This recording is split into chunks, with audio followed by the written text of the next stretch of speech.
Welcome to College Tutor. Today we'll take up an Industrial Dispute Act 1947. So ये act basically बना है industrial piece को maintain रखने के लिए, और क्योंकि बहुत सारे डिस्प्यूट्स होते रहते हैं, बहुत सारे कन्फ्लिक्ट्स होते रहते हैं इंडस्ट्री में, ताकि पीस बनी रहे, ताकि कोई झगड़े वगड़े ना हो, बहुत सारे प्रोसीजर्स दिए गए हैं इसमें कि कैसे अगर कन्फ्लिक्ट हो जाता है तो उसको कैसे सेटल किया जाए, वो डिस्प्यूट को कैसे सब कुछ सॉल्व किया जाए, कोई भी पार्टी को, एम्प्लॉयर हो या एम्प्लॉय हो, किसी को भी कोई प्रॉब्लम ना हो। तो इस एक्ट में काफी कुछ दिया हुआ है। तो आज हम पढ़ेंगे इंडस्ट्रियल डिस्प्यूट एक्ट 1947। तो सबसे पहले इसकी इंट्रोडक्शन की बात कर लेते हैं थोड़ी सी कि ये होता क्या है। सो ये एक्ट बेसिकली बना है, जो हमें मेन चीज यहाँ पर फोकस में रखनी है, is to ensure industrial peace, ताकि इंडस्ट्रियल पीस बनी रहे, इसके लिए ये बना है। और ये कैसे इंडस्ट्रियल पीस बनी रहेगी, यहाँ पर दिए हुए हैं, क्या दिए हुए हैं, गिवन फॉर्म ऑफ प्रोसीजर। तो बहुत सारे प्रोसीजर दिए हुए हैं, एंड मशीनरी, यानी कि जो पार्टीज, यानी कि जो लेजिस्लेशन, जो जुडिशियल पावर्स, ये मशीनरी, जो कि ऑफिसर्स, जो मशीनरी के नाम से इन्होंने एक हेडिंग दे दी है मशीनरी, जिसमें सारे लोग इंक्लूड हो जाएंगे जो भी डिस्प्यूट्स को सॉल्व करने में इन्वॉल्व होंगे। Right. So procedure and machinery दिया हुआ है इसमें for investigation and settlement of industrial disputes. तो यहाँ पे आपको तीन चीजें ध्यान देनी है कि यहाँ पे इंडस्ट्रियल पीस के लिए ये एक्ट बना क्या है। इस एक्ट में प्रोसीजर्स दिए हुए हैं, मशीनरी दी हुई हैं, जो क्या करती हैं, इन्वेस्टिगेट करती हैं और सेटलमेंट करती हैं कोई भी इंडस्ट्रियल डिस्प्यूट होते हैं। तो अब हम नेक्स्ट पॉइंट इसका पढ़ते हैं कि इसके ऑब्जेक्टिव क्या है। ऑब्जेक्टिव में जो सबसे मेन ऑब्जेक्टिव है, जो सबसे मेन ऑब्जेक्टिव होता है, वो वैसे तो हमें पता ही लग गया कि इंडस्ट्रियल पीस को मेंटेन करना। ऑल्सो हमें जो सेटलमेंट करते हैं डिस्प्यूट की, वो एकदम जस्ट एंड इक्विटेबल होनी चाहिए, क्योंकि यहाँ पर किसी के साथ भी कोई भी भेदभाव नहीं होना चाहिए। तो मेन ऑब्जेक्टिव होता है कि हमें प्रोवाइड करना है, इस एक्ट को प्रोवाइड करना है for a just and equitable of disputes. तो यहाँ पे ये मेन फोकस होता है। अगर हम देखें कि कैसे दिया जाता है, कैसे होता है ये सेटलमेंट, तो जस्ट एंड इक्विटेबल सेटलमेंट देने का जो मकसद है, उसके प्रोसीजर्स और मशीनरी जैसे इस एक्ट में दिए हुए हैं, तो काफी सारे हैं, ये हम आगे की वीडियोस में पढ़ने वाले हैं। लेकिन अगर मैं ओवरव्यू दूं आपको, तो ये होते हैं कंसिलिएशन होना, नेगोशिएशन होना, वॉलंटरी आर्बिट्रेशन, आर्बिट्रेशन आपने बहुत सारी जगह सुना होगा, एडजुडिक्शन होना, बहुत सारे प्रोसीजर, ट्रायल्स होना, ताकि फोकस किया जाए कि जो पार्टीज हैं, जो डिस्प्यूट्स हैं जिनके बीच में, उनको बिल्कुल इक्वल राइट्स मिले, बिल्कुल इक्वल ट्रीटमेंट मिले और उनको बिल्कुल जस्टिस मिले। तो यहाँ पे ये फोकस किया जाता है, और जो हम कैसे मिले ये हम आगे पढ़ने वाले हैं, बिल्कुल फोकस देकर। तो ऑब्जेक्टिव्स की बात करते हैं। तो ऑब्जेक्टिव्स में और ऑब्जेक्टिव्स क्या क्या होते हैं, जो प्रिंसिपल्स ऑब्जेक्टिव्स बोले जाते हैं। सो अगर हम प्रिंसिपल ऑब्जेक्टिव्स पढ़ें तो होता है प्रमोशन ऑफ मेजर। प्रमोशन दे रहे हैं किस चीज का, ऑफ मेजर्स। कौन से मेजर्स, किस चीज के मेजर्स, मेजर्स मतलब कि बहुत सारे तरीके अपनाए जाते हैं कि गुड रिलेशन बने, गुड रिलेशन बने एम्प्लॉयर और एम्प्लॉय का, रिलेशनशिप रहे, रिलेशंस रहे एम्प्लॉयर और एम्प्लॉय, या फिर हम यहाँ इस टर्म में अगर हम लिख रहे हैं तो वर्कमैन आता है नाम। सो एम्प्लॉयर और वर्कमैन के बीच में एक अच्छा रिलेशनशिप बना रहे, ये कोशिश की जाती है। दूसरी चीज यहाँ कोशिश की जाती है, जो ऑब्जेक्टिव होता है, वो होता है सेटलमेंट ऑफ इंडस्ट्रियल डिस्प्यूट्स। उसी के लिए तो एक्ट बना है, बेसिक फोकस तो यहीं पर है। तो इंडस्ट्रियल डिस्प्यूट्स के लिए सेटलमेंट हो, ये ऑब्जेक्टिव होता है। तीसरा ऑब्जेक्टिव होता है कि यहाँ पर जो भी स्ट्राइक्स होती हैं, उनसे हम प्रिवेंट कर पाए। So prevention of illegal strike and lockouts. Then इसमें फोर्थ प्रिंसिपल जो ऑब्जेक्टिव होता है, प्रिंसिपल ऑब्जेक्टिव होता है, वो होता है कि अगर किसी को भी जॉब से निकाल दिया जाए तो उसके लिए क्या क्या रिलीफ प्रेजेंट है, and specially for womens. So relief provide की जाती है to women in the matter of lay off, या फिर हो सकता है कि क्लोजर हो जाए उस अंडरटेकिंग का, वो बंद हो जाए, तो और एकदम से बंद हो जाए तो वो इंसान क्या करेगा, वो तो उसकी जॉब चली जाएगी। तो उस टाइम पर ये रिलीफ प्रोवाइड करता है ये एक्ट। देन इस एक्ट का ऑब्जेक्टिव होता है promotion of collective bargaining. Promotion of collective bargaining collective bargaining का क्या मतलब होता है? कलेक्टिव बार्गेनिंग का मतलब होता है नेगोशिएशन करना, वेजेस को सेटलमेंट करना। ठीक है, अगर कोई वेजेस सेट नहीं कर पा रहे हैं कि वर्कर को कितने हम वेजेस दें, तो कलेक्टिव बार्गेनिंग करी जाती है। ठीक है, तो इसको अगर आप मीनिंग लिखना हो तो आप लिख सकते हैं नेगोशिएशन ऑफ वेजेस। तो बेसिकली नेगोशिएट करना किसी भी चीज पर। ओके, सो ये थे इसके प्रिंसिपल ऑब्जेक्टिव्स। अब हम देखते हैं कि इस एक्ट का स्कोप क्या है, यानी कि कितना ये एक्सटेंडेड हो रखा है, क्या क्या चीजें कौन कौन सी जगह ये कवर करता है और क्या क्या मैटर्स ये कवर करता है। तो स्कोप की बात करें तो ये अप्लाई होता है होल ऑफ इंडिया में। दूसरी चीज इसमें देखेंगे क्या क्या इंक्लूड होते हैं। तो बेसिकली ये सारे जो हमारे इंडस्ट्रियल एस्टैब्लिशमेंट्स हैं वहां पर लगता है, एप्लीकेबल होता है। तो सारे इंडस्ट्रियल एस्टैब्लिशमेंट्स में, अंडरटेकिंग्स में, कुछ भी आप बोल सकते हैं। सो इंडस्ट्रियल में जितने भी हमारे अंडरटेकिंग्स हैं, एस्टैब्लिशमेंट्स हैं, वहां पर एप्लीकेबल होता है, राइट। इसमें एक चीज आपको ध्यान रखनी है कि जब बोल रहे हैं इंडस्ट्रियल एस्टैब्लिशमेंट्स, तो इसमें आप एक चीज जरूर बताएंगे कि वो एस्टैब्लिशमेंट जो एक या एक से ज्यादा वर्कमैन को एम्प्लॉय करते हैं। सो एस्टैब्लिशमेंट एम्प्लॉइंग वन और मोर वर्कमैन, सो मतलब सारे इंडस्ट्रियल ही आ गया। ठीक है, लेकिन ये लिखना बेटर रहता है क्योंकि इस एक्ट को क्लैरिफाई करना जरूरी है कि ये कहाँ कहाँ कौन सी इंडस्ट्रीज में अप्लाई हो रहा है। उसके बाद चाहे वो एम्प्लॉय टेक्निकल वर्क में हो या नॉन टेक्निकल वर्क में हो, ये दोनों को ही कवर करता है। So employs both technical and non technical. Then बात आती है कि ये एक्ट किस किस लोगों को, किन किन लोगों को एक्सक्लूड करता है। तो एक्सक्लूड करता है, यहाँ पे आप ध्यान रखेंगे, एक्सक्लूड्स किन किन को एक्सक्लूड करता है? Persons employed in managerial and administrative, employed in managerial and administrative, यानी कि मैनेजर मतलब मैनेजमेंट से रिलेटेड और एडमिनिस्ट्रेशन से रिलेटेड जिन जिन वर्क में पर्सन्स काम कर रहे हैं, वो वर्कमैन इसमें एक्सक्लूड किए जाते हैं। अब आप सोचेंगे एडमिनिस्ट्रेटिव किसका? तो administrative that is subject to some other acts like administrative workmen subject to Army Act, Air Force Act. So in act में जो पर्सन जो कि इनके एडमिनिस्ट्रेशन में इन्वॉल्व है, वर्क करते हैं, वहां पर ये एक्ट अप्लाई नहीं होता है। ठीक है, और those people who are engage in police, who are engage in prison और have a civil services of the government, तो उन पर भी ये अप्लाई नहीं होता है।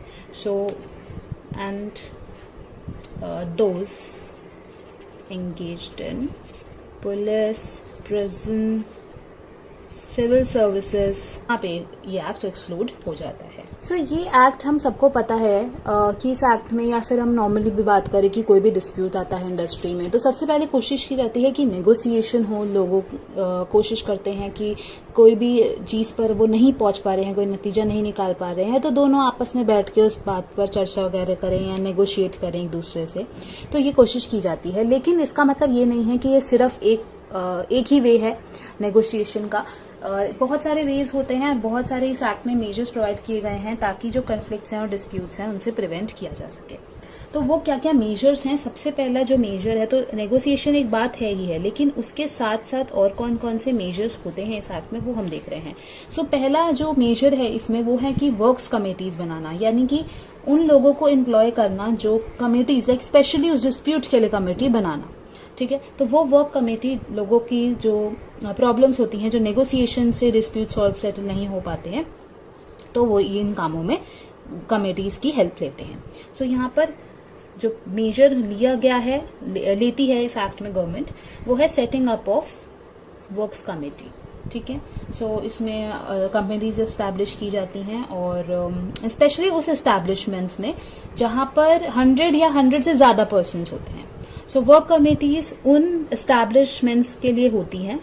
एस्टैब्लिशमेंट्स या अंडरटेकिंग आप कुछ भी लिख सकते हैं। एस्टैब्लिशमेंट्स एम्प्लॉइंग 100 और मोर पर्सन्स, तो वहां पर वर्क कमेटी एस्टैब्लिश की जाती है। सेकंड देखें तो है हमारा कि जो भी कंडीशंस होती हैं, जैसे कि कंडीशंस होती हैं सर्विस करने की, हम कहीं भी सर्विस करते हैं, कोई भी हम वर्कमैन को एम्प्लॉय करते हैं, तो उसकी कोई ना कोई हम सर्विस कंडीशंस देते हैं सर्विस करने की। तो उन कंडीशंस में अगर आपको कोई चेंज लाना है तो आपको उस एम्प्लॉय को बताना होगा, उस वर्कमैन को बताना होगा। विदाउट नोटिस आप कोई भी कंडीशन में चेंज नहीं कर सकते हैं। जैसे आप नॉर्मल अगर एग्जाम्पल है, टर्म्स एंड कंडीशंस होती हैं किसी भी चीज की, तो अगर उन टर्म्स एंड कंडीशंस में कोई भी आपको कंपनी को, इंडस्ट्री को चेंज लाना है, उस एस्टैब्लिशमेंट को, इस अंडरटेकिंग को कुछ चेंज लाना है, तो वो वर्कमैन को बिना बताए चेंज नहीं ला सकता है। ठीक है, सो यहां पर prohibition of changes in the conditions, किस चीज की conditions? Of service without given notice to the workman, जो भी उस नोटिस से, जो भी उस कंडीशन से इफेक्ट होता है। सो अगर उसमें कोई चेंज आ जाता है तो आपको वर्कमैन को बताना जरूरी है। ओके, तीसरी चीज जो इंक्लूड करता है एक्ट, ये होता है प्रोहिबिशन ऑफ स्ट्राइक्स। तो स्ट्राइक्स में बहुत सारी चीजें लगाई गई हैं, जैसे अगर स्ट्राइक्स तो कोशिश की ही जाती है कि कोई भी इंडस्ट्री में ना हो, लेकिन स्ट्राइक से रोक तो सकते नहीं है, लेकिन उसकी एक कंडीशन होती है। आप ऐसे ही स्ट्राइक जाकर उठ के स्ट्राइक नहीं कर सकते, आपको एक प्रायर नोटिस देना होता है। तो इसमें मैं लिख देती हूँ सबसे पहले पॉइंट, प्रोहिबिशन ऑफ स्ट्राइक्स। उस प्रोहिबिशन ऑफ स्ट्राइक्स जो है वो है जो कि अगर आप नोटिस नहीं देते हैं स्ट्राइक का, और ये कितनी स्ट्राइक, जो भी स्ट्राइक के नोटिस होते हैं वो देने होते हैं with in 6 weeks, like with in 6 means before striking. तो जिस दिन आप स्ट्राइक करने जा रहे हैं उसके 6 वीक्स पहले एक नोटिस आपको देना होता है। और नोटिस किसको देना होता है? जिसके खिलाफ आप स्ट्राइक कर रहे हैं, तो अदर पार्टी को आपको नोटिस देना होता है। और आप ये चीज यहाँ जरूर लिखेंगे कि यहाँ पर कब देना होता है। So with in 6 weeks before striking, ये चीज आपको यहाँ ध्यान देनी है। दूसरी चीज इसी कंडीशन में होती है, विद इन 14 डेज जब आप नोटिस दे देते हैं तो उन 14 डेज में स्ट्राइक हो जानी चाहिए, अदरवाइज आपको एक और नोटिस देना पड़ेगा। सो विद इन 14 डेज का टाइम होता है। और इसमें जो तीसरी चीज आती है वो होती है,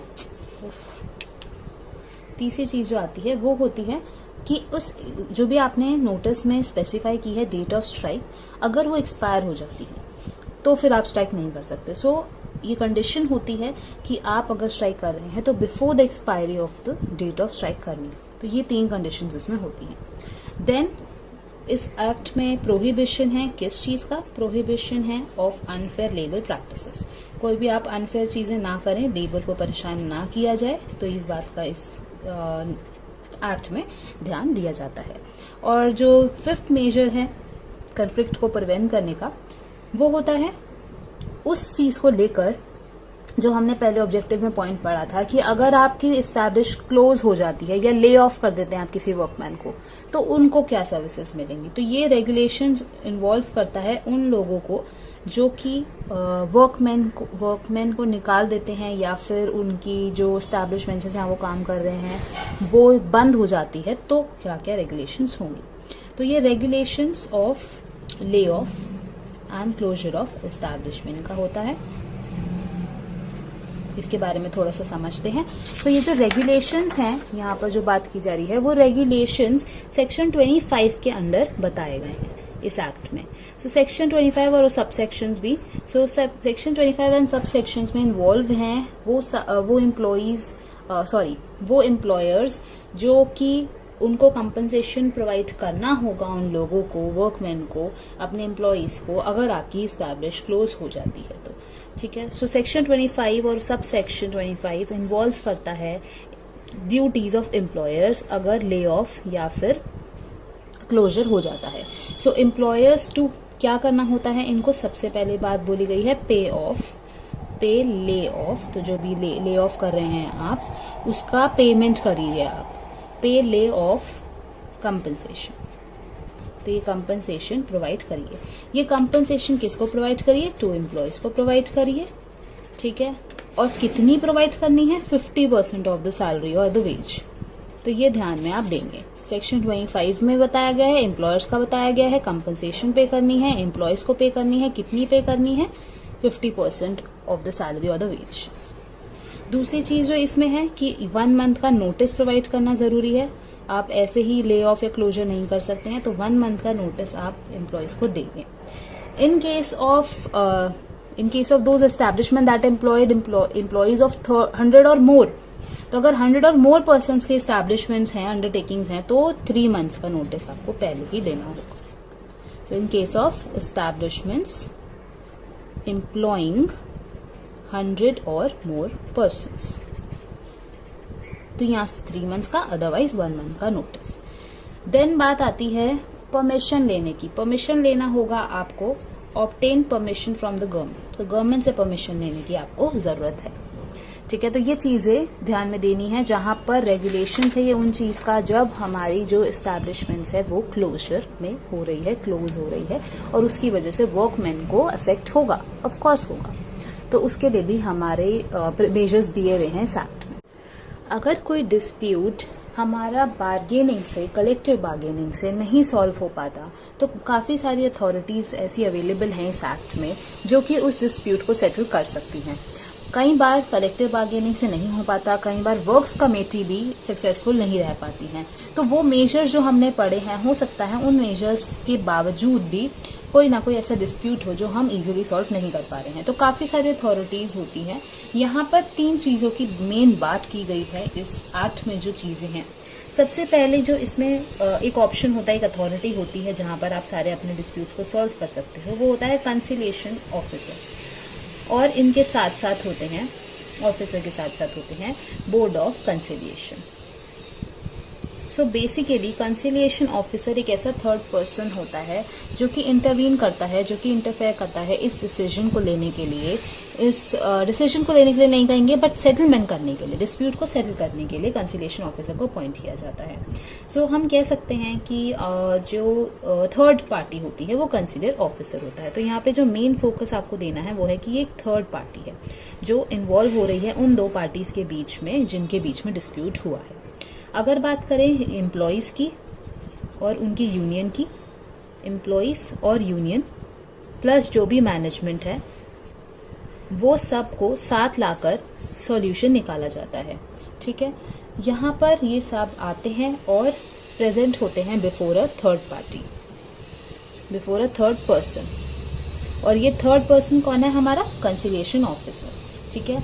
यहाँ पर जो मेन फोकस होता है वो ये होता है कि इस थर्ड पर्सन की हेल्प से हम इन 2 पार्टीज के बीच में एग्रीमेंट करा पाए, यानी कि वो एक सोल्यूशन पर आ पाए, कि वो सेटलमेंट कर पाए, वो एक ही जगह एक ही चीज को सोचे, तो कंसेंसस बना दे दोनों के बीच में, दोनों पार्टीज के बीच में। ये एक तरह का म्यूचुअल नेगोशिएशन ही है, एक तरह का हम कह सकते हैं कलेक्टिव बार्गेनिंग का ही एक फॉर्म है, ठीक है। लेकिन यहाँ पे एक चीज, जो मेन चीज आती है वो ये होती है कि यहाँ पर थर्ड पर्सन इन्वॉल्व हो रहा है, ठीक है।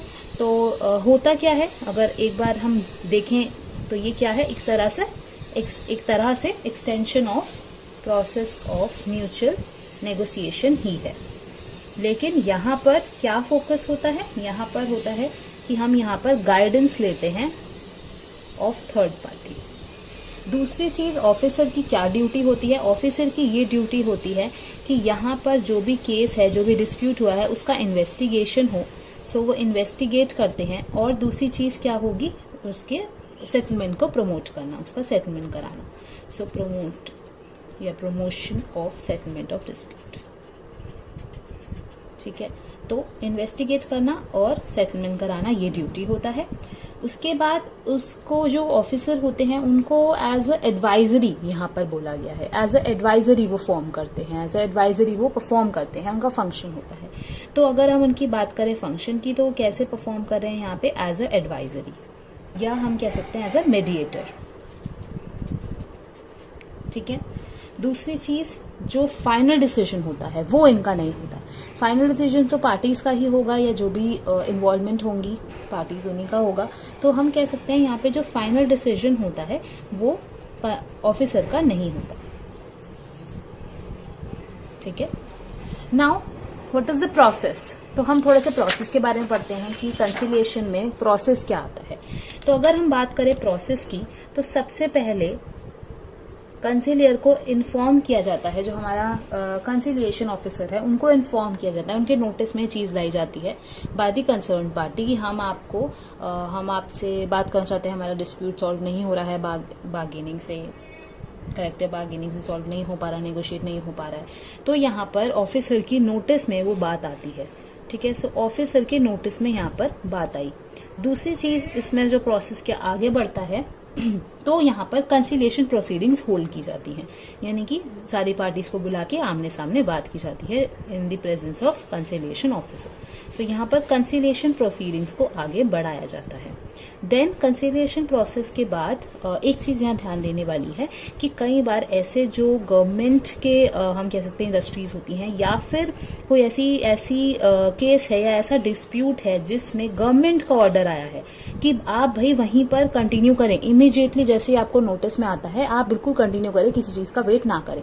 तो वो डेट जहां पर डिस्प्यूट अराइज हुआ है वो ही डेट को मान लिया जाता है कि वहां से ही हमारा जो कंसिलिएशन प्रोसीडिंग्स है वो शुरू हो गया है।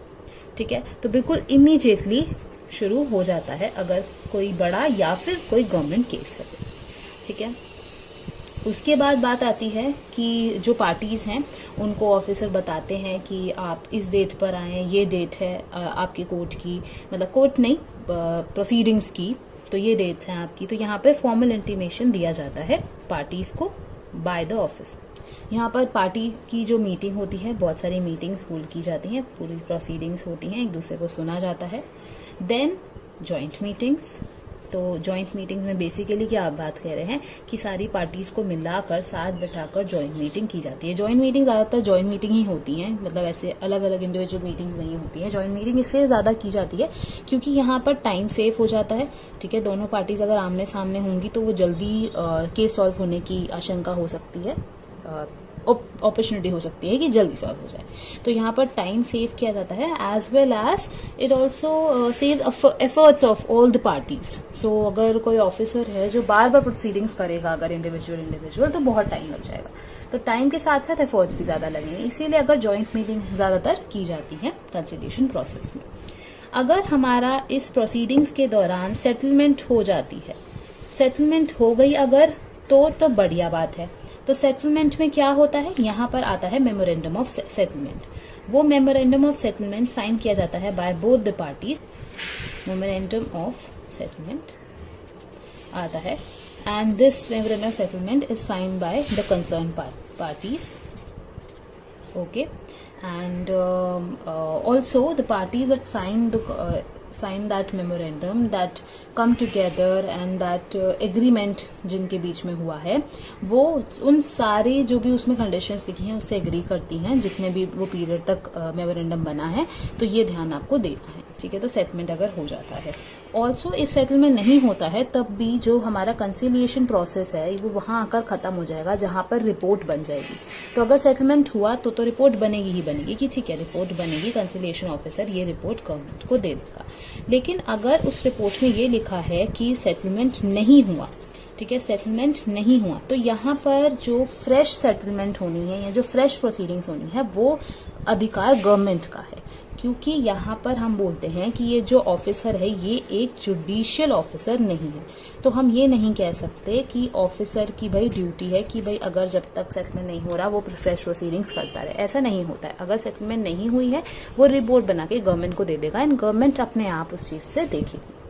ठीक है, तो अगर सेटलमेंट नहीं हुआ तो भी गवर्नमेंट का डिसीजन होता है। सेटलमेंट हो गया तो ये रिपोर्ट जो कि एक कंसिलिएशन ऑफिसर है हमारा वो कंसिलिएटर ऑफिसर बनाएगा और वो गवर्नमेंट को सबमिट हो जाएगी। तो ये हमारा फर्स्ट प्रोसेस है, फर्स्ट जो हमारा कंसिलिएशन ऑफिसर है। सेकेंड चीज आप जो पढ़ने वाले हैं वो है आर्बिट्रेशन। आर्बिट्रेशन के में आपने बहुत बार सुना होगा आर्बिट्रेशन, तो चलिए हम आर्बिट्रेशन पढ़ते हैं अब। सो वॉलंटरी आर्बिट्रेशन अब हम पढ़ रहे हैं। वॉलंटरी आर्बिट्रेशन सेकेंड पार्ट है। फर्स्ट था कंसिलिएटर ऑफिसर, सेकेंड है वॉलंटरी आर्बिट्रेशन। आर्बिट्रेशन बहुत ही पुराना प्रोसेस है, बहुत ही पुराना। जो पंचायत होती है विलेज की वो एक्चुअली इसी कंसेप्ट से आई है, जहां पर दो पार्टीज जिनके बीच में कन्फ्लिक्ट हुआ है वो दोनों parties, one and second party, एक थर्ड पर्सन को अपॉइंट करती हैं एज अ आर्बिट्रेटर और ये दोनों साथ में कहती हैं ठीक है हम इनकी बात सुनेंगे, जो भी ये कहते हैं, जो भी ये सॉल्यूशन देंगे हम उस पर अमल कर सकते हैं। तो आर्बिट्रेशन सबसे पहली बात तो इंडिया में ही एक बहुत पुरानी और एक ओल्ड प्रैक्टिस है, बहुत ज़्यादा यूज़ करी जाती है आर्बिट्रेशन और प्रेफर की जाती है ओवर एनी अदर मेजर और एनी अदर ट्रिब्यूनल। सो आर्बिट्रेशन की जाती है। ऑल्सो यहाँ पर भी जो डिसीजन है वो एक थर्ड पार्टी यानी कि वो आर्बिट्रेटर ले रहा है।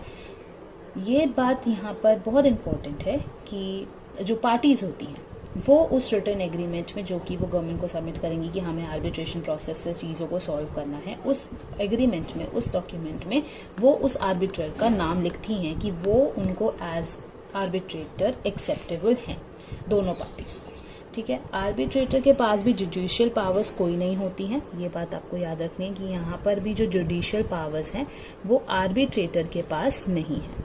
ठीक है, जैसे मैंने बोला आर्बिट्रेटर की एक चीज और ध्यान रखनी है कि दोनों पार्टीज जो हैं, पार्टी 1 एंड 2 और एनी अदर पार्टी, जो भी पार्टीज हैं जिनके बीच में डिस्प्यूट्स हुए हैं, उनकी एग्रीमेंट के साथ जो एक्सेप्ट करते हैं वो किसी एक इंसान को एज अ आर्बिट्रेटर। ठीक है, तो ये चीज आपको मेन चीजें ध्यान देनी है। तो यहाँ पर जो आर्बिट्रेटर है उसका रोल क्या होता है? उसका रोल ये होता है कि वो दोनों पार्टीज को सुने, उनके व्यू पॉइंट्स को देखे कि ठीक है पार्टीज क्या कहना चाहती हैं, व्यू पॉइंट्स के साथ साथ उनको डायरेक्ट करे कि उनको क्या करना चाहिए। ठीक है, तो अपनी जजमेंट दे। तो view point of all the parties and देखे कि क्या कहना चाह रही हैं, क्या हो रहा है, तो लिसन करे उनको, देन अपना जजमेंट दे उस लिसनिंग के बाद। सो आर्बिट्रेटर प्रोसेस यहाँ पर इतना ही होता है। उसके बाद ये इंपॉर्टेंट चीज़ है कि रिपोर्ट, जैसे कंसीलिएशन ऑफिसर अपनी रिपोर्ट देता है, वैसे ही रिपोर्ट या डिसीजन जो भी आर्बिट्रेटर ने लिया है वो गवर्नमेंट को पास ऑन कर देता है और गवर्नमेंट फिर आगे की प्रोसीडिंग्स बता सकती है। तो यहाँ पर ये बात होती है। यहाँ पर जो डिसीजन लिया जाएगा आर्बिट्रेटर के मुताबिक वही जो पार्टीज को एक्सेप्टेबल होना चाहिए। एक्सेप्टेबल होना चाहिए हम कह सकते हैं वो बाइंड है उस चीज को करने के। जो भी आर्बिट्रेटर कहेगा वो पार्टीज को करना होगा, पार्टीज बाउंड हैं उस डिसीजन के। देन तीसरी चीज जो हम पढ़ने वाले हैं आज और हमारा लास्ट टॉपिक है इस एक्ट का, वो है एजुडिक्शन बाय। तो यहाँ पर थोड़ा लेजिस्लेटिव और लीगल पॉइंट्स पर बात आ रही है। As a labour by labour court, तो यहाँ पे 3 पार्टीज हैं, labour court, industrial tribunal and national tribunal. तो ये तीसरी अथॉरिटी है जो कि डिस्प्यूट्स को सेटल करने के काम आती है। एजुडिक्शन बाय लेबर कोर्ट तो बेसिकली ये हमारी लीगल अथॉरिटी है जो कि गवर्नमेंट अपॉइंट करती है। सो लीगल अथॉरिटी। देन दूसरी चीज आपको ध्यान रखनी कि ये 3 टायर है। 3 टायर है वो तो आपको पहले से ही पता लग गया। लेबर कोर्ट है, अगर लेबर कोर्ट से सॉल्व नहीं होता तो इंडस्ट्रियल ट्रिब्यूनल, अगर इंडस्ट्रियल डिस्प्यूट से सॉल्व नहीं होता तो नेशनल ट्रिब्यूनल। तो ये देखना चाहिए कि क्या केस है, उस हिसाब से इन तीनों अथॉरिटीज को काम मिलता है। तो 3 टायर की बात कर रहे हैं तो सबसे पहले जो टायर है वो कौन है? हमारा लेबर कोर्ट। तो लेबर कोर्ट के बारे में सबसे पहले हम पढ़ें। सो लेबर कोर्ट में जैसे मैंने बोला गवर्नमेंट अपॉइंट करती है एक लेबर कोर्ट जब भी कोई डिस्प्यूट होता है, अगर पार्टीज एजुडिक्शन या इस थर्ड प्रोसेस से जाना चाहती हैं तो। सो गवर्नमेंट अपॉइंट करता है एक लेबर कोर्ट जो कि किसी भी डिस्प्यूट के लिए स्पेशली बना गया है, स्पेशली फोकस्ड है। तो यहाँ पर लेबर कोर्ट्स की क्या क्या पावर्स होती हैं इसके बारे में थोड़ा सा पढ़ लेते हैं। सो लेबर कोर्ट्स की पावर होती है कि यहाँ पर जो वर्कमैन है जिसको कोई भी प्रॉब्लम हुई है, वो प्रॉब्लम ज्यादातर ऐसी होती है कि वर्कमैन को निकाल दिया जाता है या फिर एस्टैब्लिशमेंट बंद हो जाती है और उसके पास कोई काम नहीं होता है। तो ये पावर है लेबर कोर्ट्स के पास कि वो उनको रिलीफ प्रोवाइड करेंगे।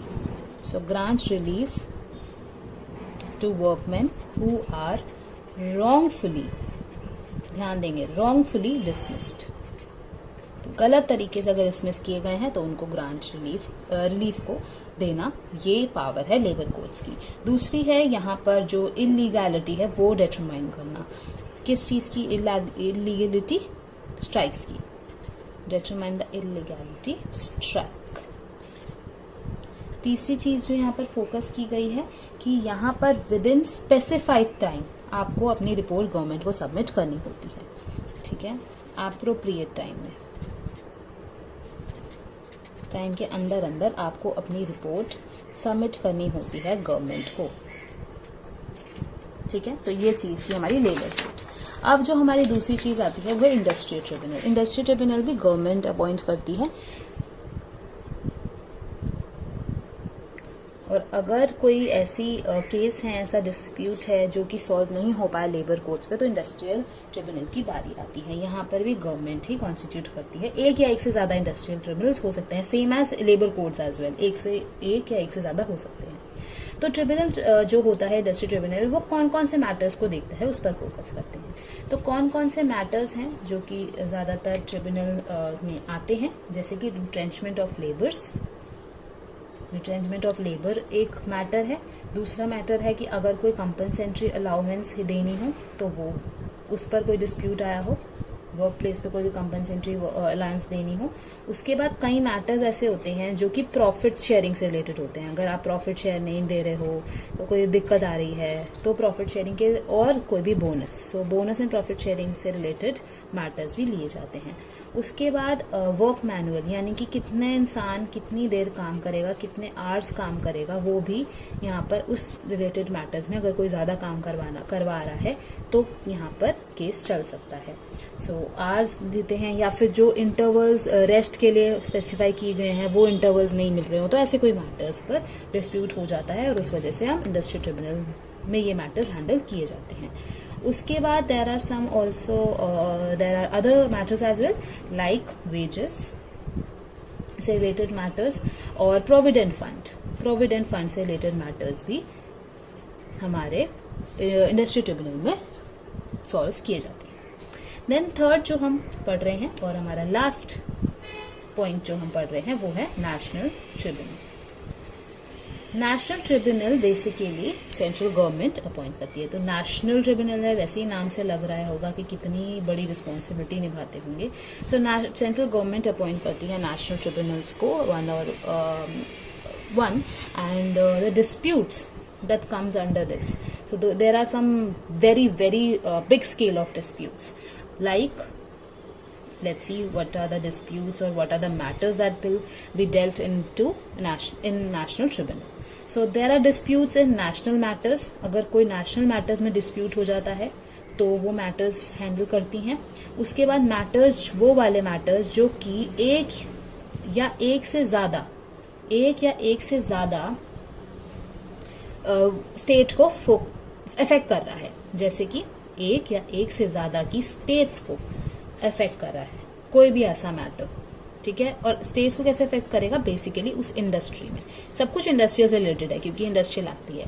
तो इंडस्ट्री से रिलेटेड कोई भी मैटर जो कि इंडस्ट्री में कुछ प्रॉब्लम आई है और वो प्रॉब्लम एक या एक से ज्यादा स्टेट्स को अफेक्ट कर रही है, वो मैटर भी हमारे नेशनल ट्रिब्यूनल संभालता है।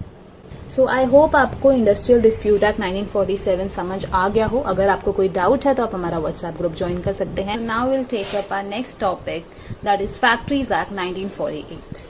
सो factories act it's all about factory, जैसे नाम से हमें पता लग रहा है कि ये एक्ट बेसिकली फैक्ट्री में काम करने वाले लोगों के साथ उसमें कैसे काम होता है, कैसी सेफ्टी होती है वर्कर्स की, उस पर ये एक्ट फोकस करता है, ठीक है। तो इस एक्ट में सबसे पहली जो चीज हमें जाननी है वो है फैक्ट्री।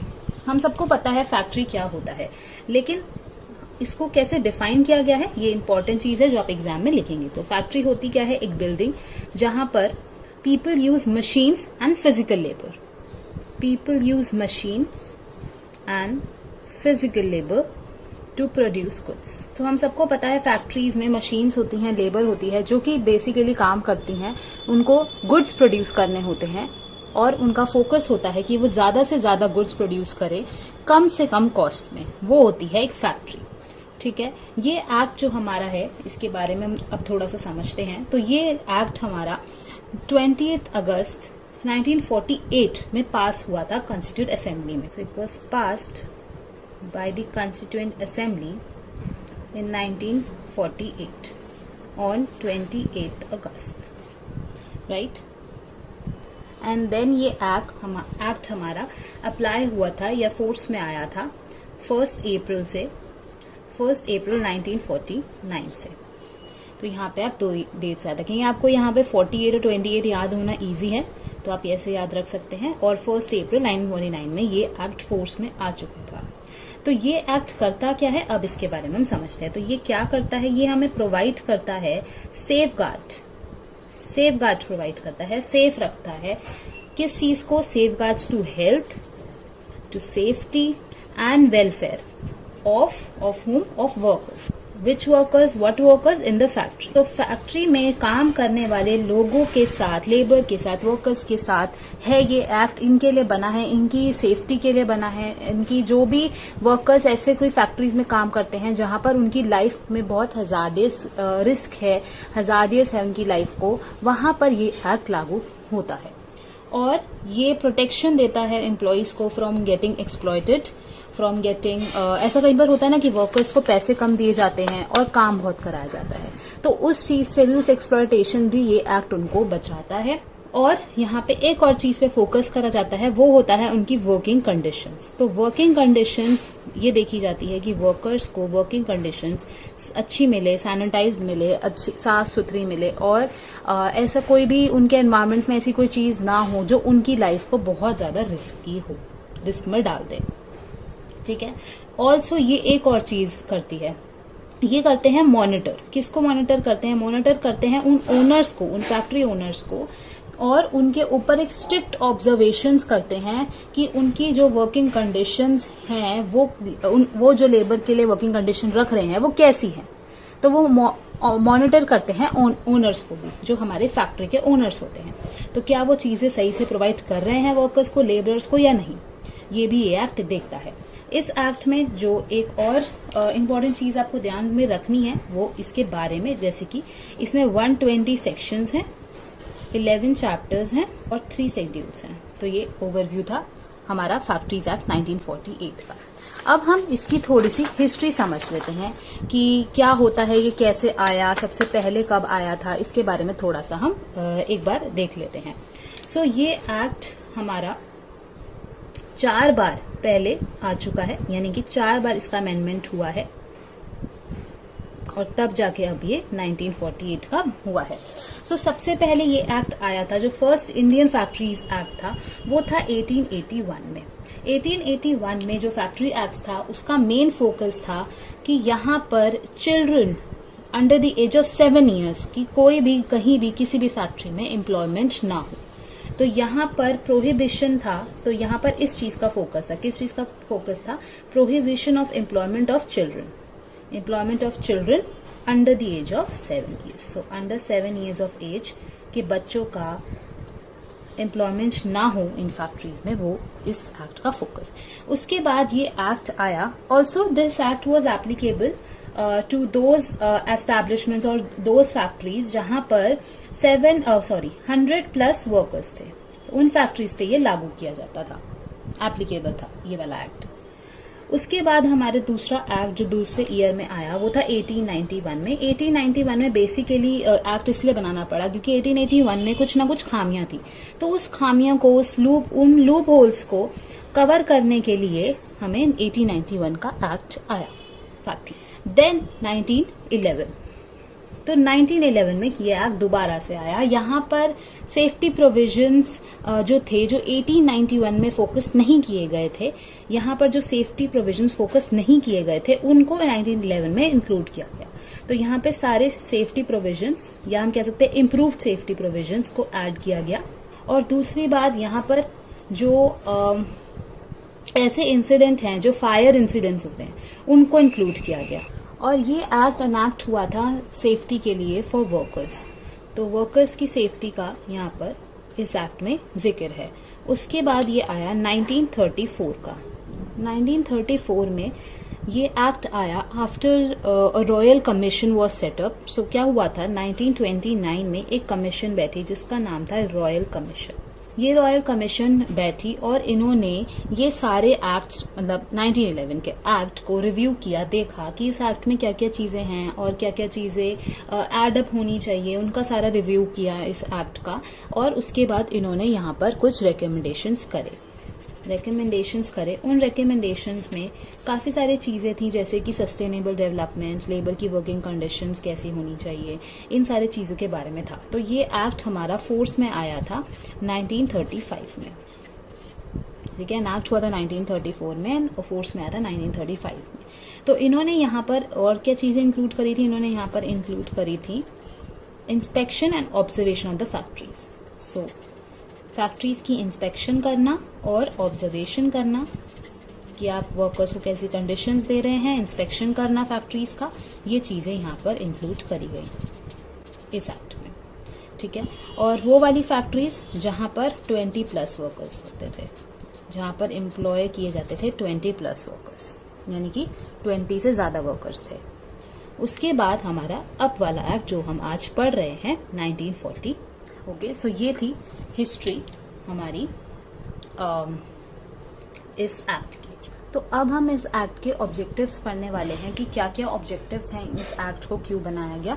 तो यहाँ पर प्रिवेंट करना चाहते हैं वो ह्यूमन बींग्स को फ्रॉम वर्किंग लॉन्ग आवर्स, ताकि जो लेबर है उनकी हेल्थ सही रहे। अगर वो लॉन्ग आवर्स तक काम करते जाएंगे तो उनकी हेल्थ पर इफेक्ट आएगा। तो ह्यूमन बींग्स को प्रोटेक्ट करने के लिए कि वो ज्यादा देर तक, ज्यादा लॉन्ग आवर्स तक काम ना करें।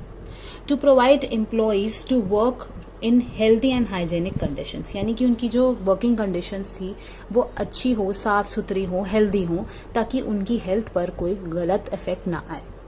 To safeguard the workers from hazardous works and the prevention of accidents, यानी कि उनको सेफगार्ड करना, कोई भी ऐसा वर्क जो उनकी लाइफ थ्रेटन हो सकता है या उनको एक्सीडेंट करा सकता है, ऐसे एक्ट्स, ऐसे काम से बचाने के लिए वर्कर्स के लिए ये एक्ट बना है। To ensure annual leaves with wages, it's basically those wages that will be provided on the leave, that is paid leaves. So paid leaves provide कर पाए। To protect women and children in the course of employment. So women and children, जो बच्चे काम कर रहे हैं, जो women's काम कर रही हैं, उनकी प्रोटेक्शन के लिए ये एक्ट फोकस करता है। तो these are some objectives. Now we'll do the importance. So importance of this act is basically that it addition or we can say it affects economic development. तो economic development कराता है ये act, that is what the basic element, the basic importance this act provides. So it adds up to the economic development. It also fulfills the duty of the state, क्योंकि हर state की duty है अपने workers को, अपने state के workers को healthy रखना, उनका कोई एक्सीडेंट या उनको उन चीजों से बचाना, उनकी एक्सप्लॉयटेशन से बचाना, वो फुलफिल होता है। ऑल्सो एम्प्लॉयज को अच्छी कंडीशंस मिलती है और उनकी हेल्थ भी अच्छी मिलती है। किस चीज की कंडीशन, का जो एनवायरमेंट है, उनका जो वर्किंग कंडीशन है, वो उनको बहुत अच्छी मिलती है। तो ये भी एक एडवांटेज है फॉर एम्प्लॉयज। यहाँ पर जो एम होता है बेसिकली वो इतने अच्छा है कि वो ओवरऑल एम्प्लॉयज को और लेबरर्स को प्रोटेक्ट करता है और उनकी इंपॉर्टेंस को बढ़ाता है। तो ये क्या करता है, सेफगार्ड करता है इंटरेस्ट ऑफ द वर्कर्स, जो उनके इंटरेस्ट है उनको अच्छा रखता है। प्रिवेंशन करता है फ्रॉम एनी हजार्डियस वर्क, कोई भी ऐसा वर्क जो उनकी लाइफ को खतरा हो सकता है, उनका एक्सीडेंट, उनका कुछ भी उनको इफेक्ट, जो केमिकल्स वो यूज कर रहे हैं, तो वो हजार्डियस वर्क से प्रिवेंट करता है। ऑल्सो हेल्थ, वर्किंग एनवायरमेंट, जो एनवायरमेंट है, जो कंडीशंस है, वो वर्किंग कंडीशंस काफी अच्छी और हेल्दी देते हैं। And also prevention from exploitation, जो वर्कर का एक्सप्लॉयटेशन ना हो, ये एक्ट इंश्योर करता है। सो हम लोग फैक्ट्रीज एक्ट कर रहे थे, उसकी एप्लीकेबिलिटी एंड फीचर्स हम आज करने वाले हैं इस वीडियो में, और यहीं पर हमारा ये एक्ट खत्म हो जाएगा। सो एप्लीकेबिलिटी यानी कि ये एक्ट कहाँ कहाँ रहता है, कहाँ कहाँ एप्लीकेबल होता है, तो हम सबसे पहले यही बता देते हैं कि ये होल ऑफ इंडिया में अप्लाई होता है। सो ये सारी स्टेट, सारा सब कुछ इंक्लूड करा है, तो होल ऑफ इंडिया में इंक्लूडेड है। ये उस प्रेमिसेस में लगता है, उस प्रेमिसेस में अप्लाई होता है जहां पर 10+ वर्कर्स होते हैं, यानी कि 10 से ज्यादा वर्कर्स होते हैं, 10 से ज्यादा वर्कर्स होते हैं। और कई जगहों पर, कई केसेस पे वहां स्पेसिफाई है एक्ट में कि कहीं जगहों पर जो 12+ वर्कर्स होंगे वो फैक्ट्रीज पर यह एक्ट लगेगा। ठीक है, वो प्रेमिसेस, वो फैक्ट्रीज में ये एक्ट एप्लीकेबल होगा। अब हम बात करते हैं फीचर्स की। तो क्या क्या फीचर्स हैं हमारे इस एक्ट के, हमने सब कुछ तो पढ़ ही लिया, तो हम फीचर्स तो बता ही सकते हैं। तो यहाँ पर वर्किंग कंडीशंस के बारे में ज्यादा फोकस किया गया है। यहाँ पर हजार्डियस वर्क को प्रिवेंट करने के लिए बहुत सारा फोकस किया गया है। तो आप, आई होप आप अब बहुत सारे फीचर्स लिख सकते हैं इसके। तो थोड़े नए फीचर्स पर हम आते हैं।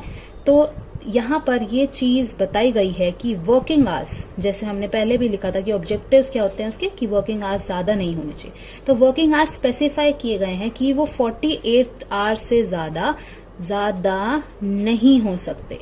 सो नॉट मोर देन 48 आवर्स, ठीक है। And what 48 hours per week, plus इसमें बोला गया है कि वीकली हॉलीडे होनी चाहिए ही चाहिए, ठीक है। यहाँ पर प्रिवेंशन प्रोवाइड की गई है एम्प्लॉयज को, वर्कर्स को। एंड प्रिकॉशंस लिए जाएं हर फैक्ट्री में, ये भी फोकस किया गया है, ठीक है, क्योंकि ऑब्जर्वेशंस करी जाती है, इन्वेस्टिगेशंस होती हैं, इंस्पेक्शंस होती हैं फैक्ट्रीज में। यहाँ पर फोकस किया गया है वर्कर्स की सेफ्टी का, ठीक है। यहाँ पर फोकस किया गया है जो स्टेट गवर्नमेंट है वो मॉनिटर करती रहे फैक्ट्रीज को, उनका इंस्पेक्शन करती रहे, ठीक है। और यहाँ बात की गई है वर्कर्स की वेलफेयर की। वेलफेयर की कैसे बात की गई है कि सेपरेट वॉशरूम्स हों, रेस्ट रूम्स हों, लंच रूम्स हों, बच्चों के लिए क्रेंचेस, जैसे कई मदर्स होती हैं तो उनके लिए क्रेंचेस भी प्रोवाइड की जाए उस फैक्ट्रीज में। तो ये सारी चीजें बताई गई हैं इस एक्ट में। ऑल्सो यहाँ पर अगर कोई भी इन प्रोविजंस का, जो भी प्रोविजंस प्रोवाइड किए गए हैं इस एक्ट में, उस प्रोविजन का पालन नहीं करता है तो उस एक्ट को, अगर कोई ऐसा एक्ट करता है जो इस प्रोविजन के अंदर नहीं है, कुछ गलत एक्ट करता है, तो वो एक्ट को माना जाता है पनिशमेंट, या हम कह सकते हैं माना जाता है ऑफेंस, जिसके लिए पनिशमेंट मिलती है। तो अगर कोई ऐसा एक्ट जो आप प्रोविजंस के खिलाफ कर रहे हैं, प्रोविजंस को फॉलो नहीं कर रहे हैं किसी फैक्ट्रीज में, और पता लग जाता है गवर्नमेंट को, तो उस प्रोविजंस को फॉलो ना करने का जो ये आप जुर्म कर रहे हैं उसको ऑफेंस माना जाता है और उसके लिए आपको पनिशमेंट के लिए लायबल होंगे।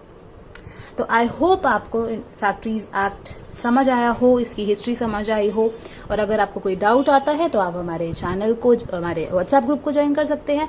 एंड प्लीज प्लीज प्लीज हमारी वीडियो को एज मच एज शेयर कीजिए। Next act minimum wages act 1948 लेने जा रहे हैं। हम सबको पता है कि हमारी इंडस्ट्रीज, जो इतनी सारी इंडस्ट्रीज हैं जो इतने सारे लेबर्स को वर्क देती हैं, वो उनको राइट रिम्यूनरेशन पे करे, उनको राइट वेजेस पे करे, ये लॉज का कहना होता है। और यहाँ पर किसी के साथ कोई डिस्क्रिमिनेशन ना हो, सबको फेयर चार्जेस, जो भी उनसे काम लिया जा रहा है, उनके वो चार्जेस उनको पे किए जाएं, ये कोशिश की जाती है। और लेबर लॉज की जो अगर हम देखें कि फिलॉसफी क्या होती है, तो वो भी यही होती है। और अगर हम लेबर फिलॉसफी की बात करें, लेबर लॉज के जो पीछे एक फिलॉसफी होती है वो यही होती है कि एम्प्लॉयज को, जो मैन है, उनको बिल्कुल राइट रिम्यूनरेशन मिले, और इंडस्ट्री मैन की है, ना कि मैन इंडस्ट्री के लिए। सो हम इंडस्ट्री की बात कर रहे हैं, तो इंडस्ट्री क्या है? Industry is for man and not vice versa, right, and not man for industry. तो ये फिलॉसफी होती है किसी भी लेबर लॉ के पीछे। यहाँ पर हम फोकस करेंगे कि जो इंडस्ट्री है वो कैसे किसी इंसान की, यानी कि लेबर्स की लाइफ गुड बनाती है। और यहाँ पर इसीलिए कंसेप्ट आया है मिनिमम वेजेस का। मिनिमम वेजेस में मेन चीज ये है कि सबको इक्वालिटी के साथ सबको राइट रिम्यूनरेशन पे किए जाए। यहाँ पर फोकस किया गया है सोशल जस्टिस पर, यहाँ पर फोकस किया गया है इक्विटी पर, और ये दोनों इसके बेसिक प्रिंसिपल्स माने जाते हैं इस लॉ के। सो वेजेस, अगर हम बात कर रहे हैं, वेजेस होता क्या है? वेजेस वो होता है जो हम प्राइस देते हैं फॉर लेबर, प्राइस ऑफ, ठीक है, लेबर को हम जो प्राइस देते हैं उनके काम के लिए, जो उनके काम के लिए हम उनको वेजेस पे प्रोवाइड करते हैं। सो गवर्नमेंट ने 1948 में ये एक्ट बनाया ताकि जो वर्कर्स हैं उनको ये इंश्योर हो जाए कि उनको एक मिनिमम वेजेस तो मिलने ही वाली है।